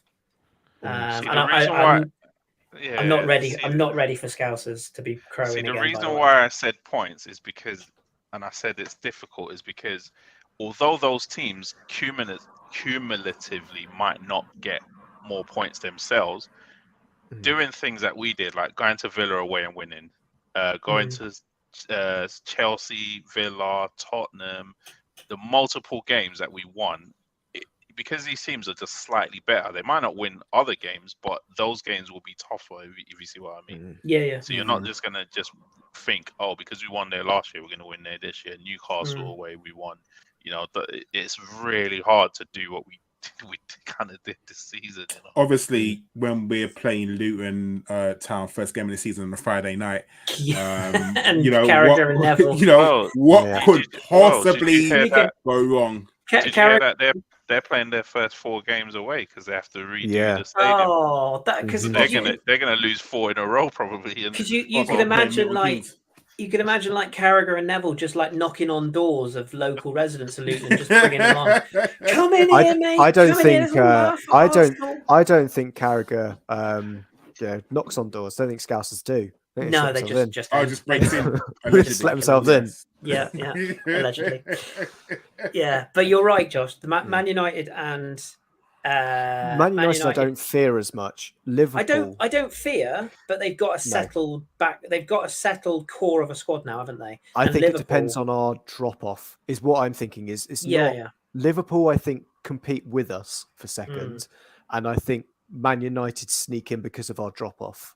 Yeah, that's where I see that competition, and I can see based on how Liverpool have rebuilt their forward line. If they do the same again for their midfield, they don't worry me. Yeah. And to be honest, if McAllister ends up going there, I could see that being a really strange signing for them because he's not the midfielder they need at all. He's another Thiago, and that doesn't work with Klopp. Yeah. He needs a runner. He needs box to box. He needs energy in that midfield, as well as then he's already got Jota as a creator. So that's where I think they need to get that right. And obviously integrate a whole new midfield quite early on as well. I see Newcastle falling off. The luck they got this season, I don't think is sustainable. Eddie Howe will get found out as well. I was just going to say, none of us have mentioned Newcastle. I agree with you. No. I think Howe's. I think he'll get found out as well. You can't have. I'm sorry to do this to Josh, but you can't have Dan Burn in the Champions League team. I'm sorry, you just can't. I don't think it's right either. Don't worry. No. As much as he's a lovely local lad and that, you can't have Alan Saint-Maximin falling over his feet in Champions League. Like you can't no. I mean, look at that midfield. It's not sustainable to have Bruno Guimaraes and then one of the Longstaffs or maybe both of them in that midfield. Yeah. I wish we'd got Isaac though, but that's a story for another day.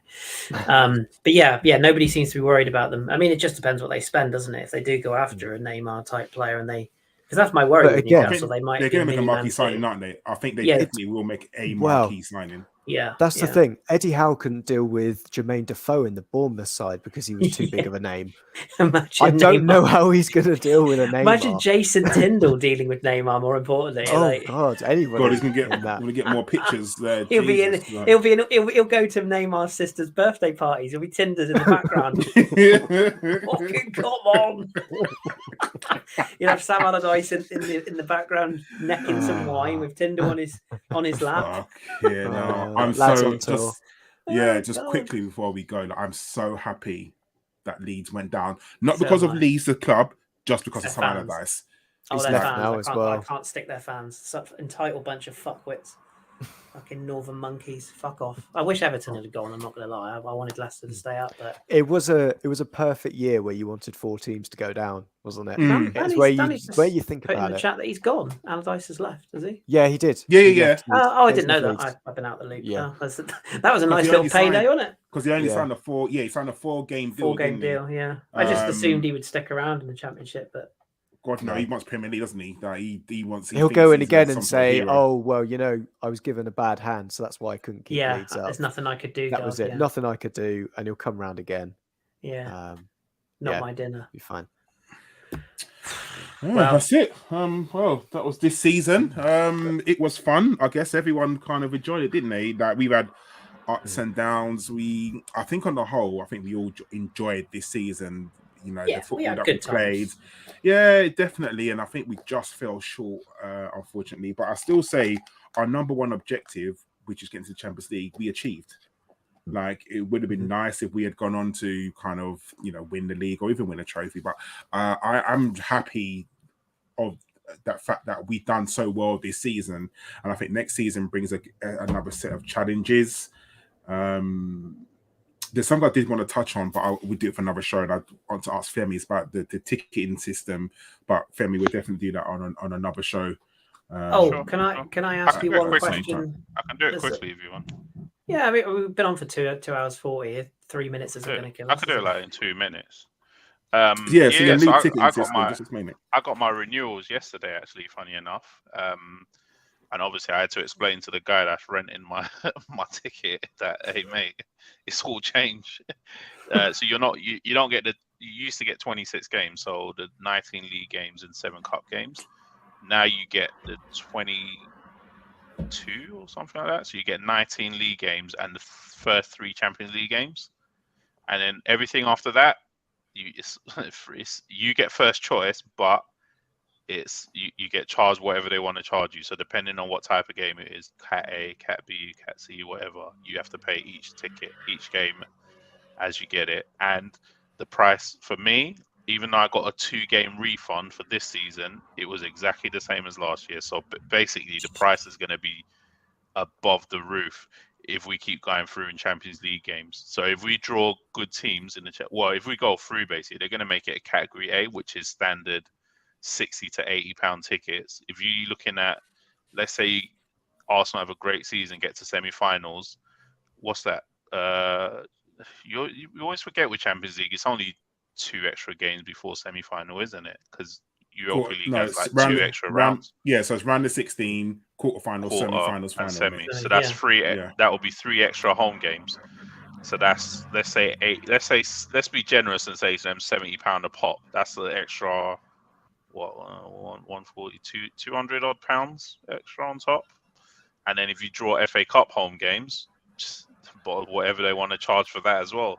And I've got a feeling that if you, as a fan, decide not to take up your option for those games, if we make a final, good luck getting a ticket, because you probably won't enter the ballot as well.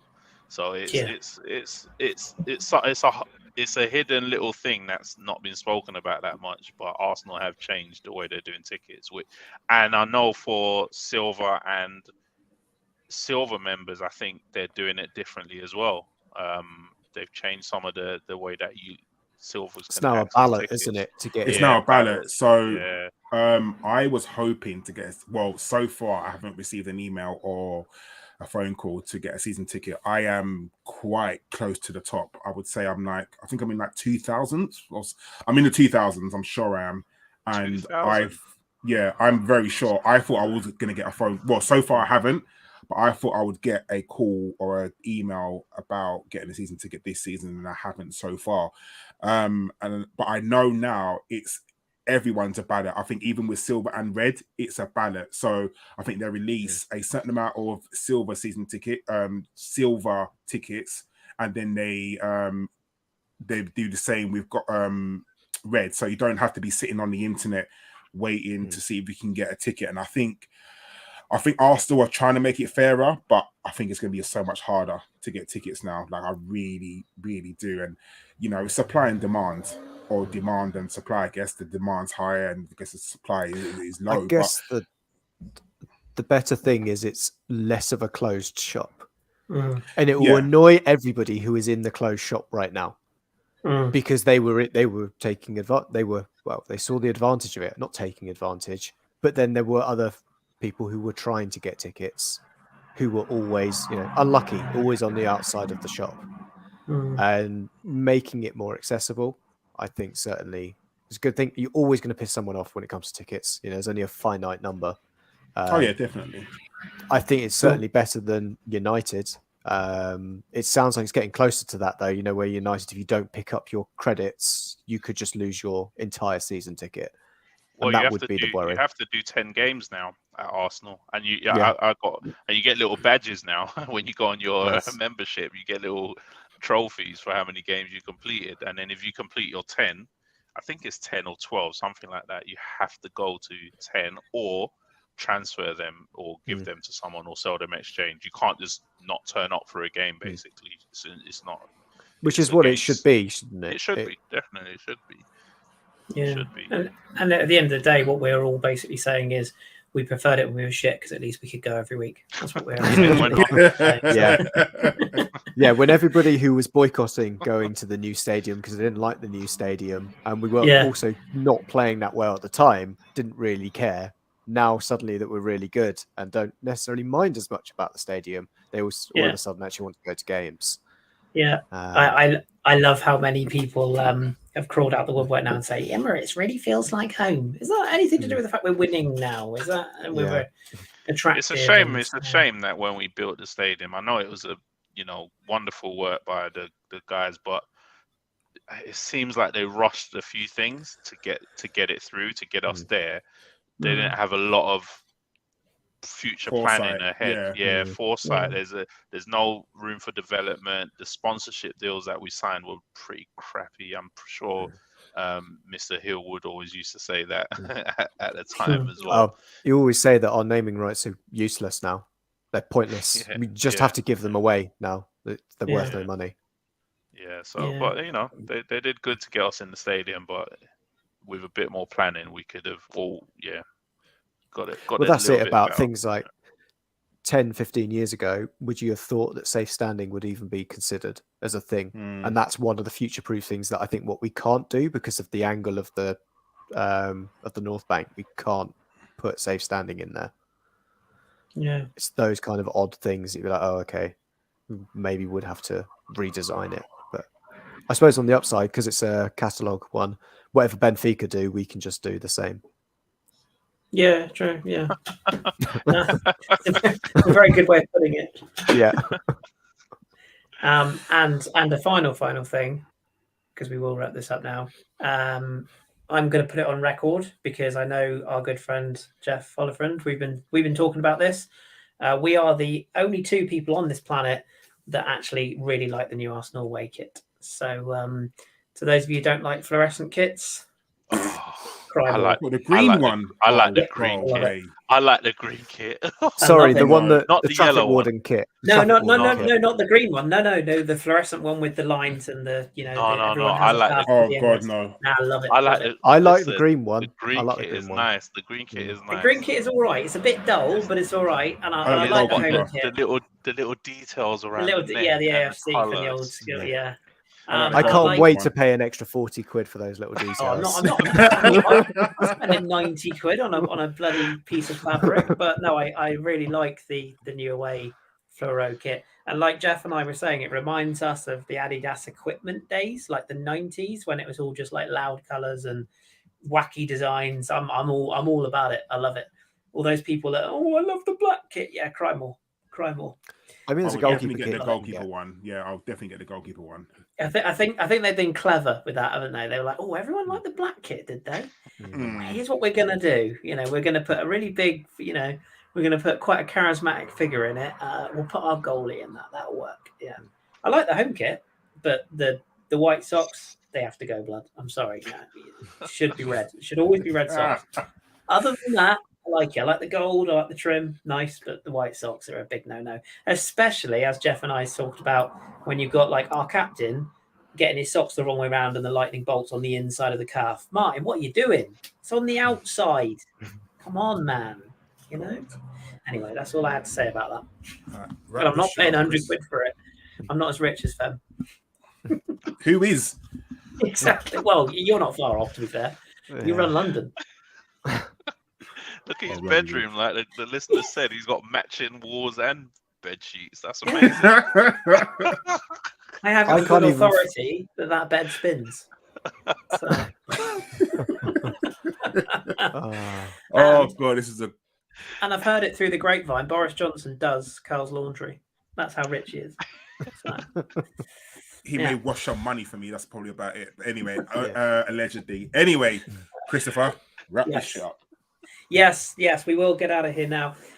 It's the end of the season, so that's why we've gone a bit longer tonight, which is also what she said. But yes, hopefully you've all enjoyed it. It's nice to be back.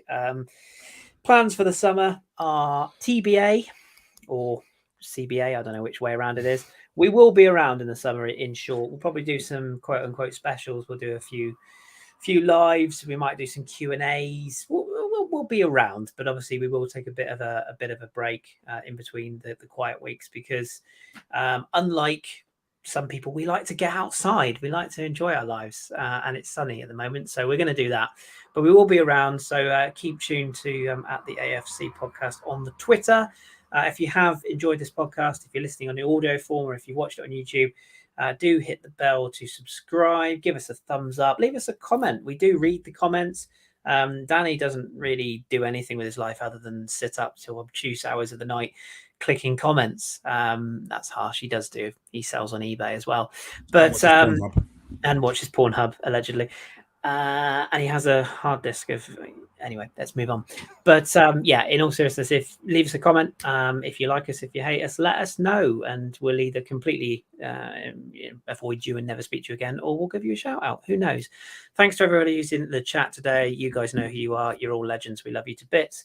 And thank you to all of those listening. And thanks for a great season. It's been fun. We've had many different faces, many different shows, many ups, couple of downs, but ultimately I think it's been a success and we've enjoyed the ride. So new season is coming. We've got the American tour to look forward to. We'll be doing plenty more. The only thing I can guarantee you right now is we'll never have Ian Wright on our show. Sorry, guys.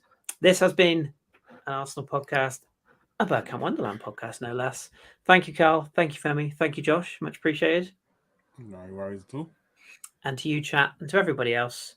Good night, all. Bye. As soon as I scored that goal, I was fucking livid. Get down, dog. Splendid business. You nearly caught the bloody thing. What are you talking about? So I've just eaten a full quiche. Well, you don't often see them at Ibs, so when you see them in the supermarket, they need to be swagged, microwaved immediately, and get the brown sauce on and bosh, Bob's your uncle. Never in doubt.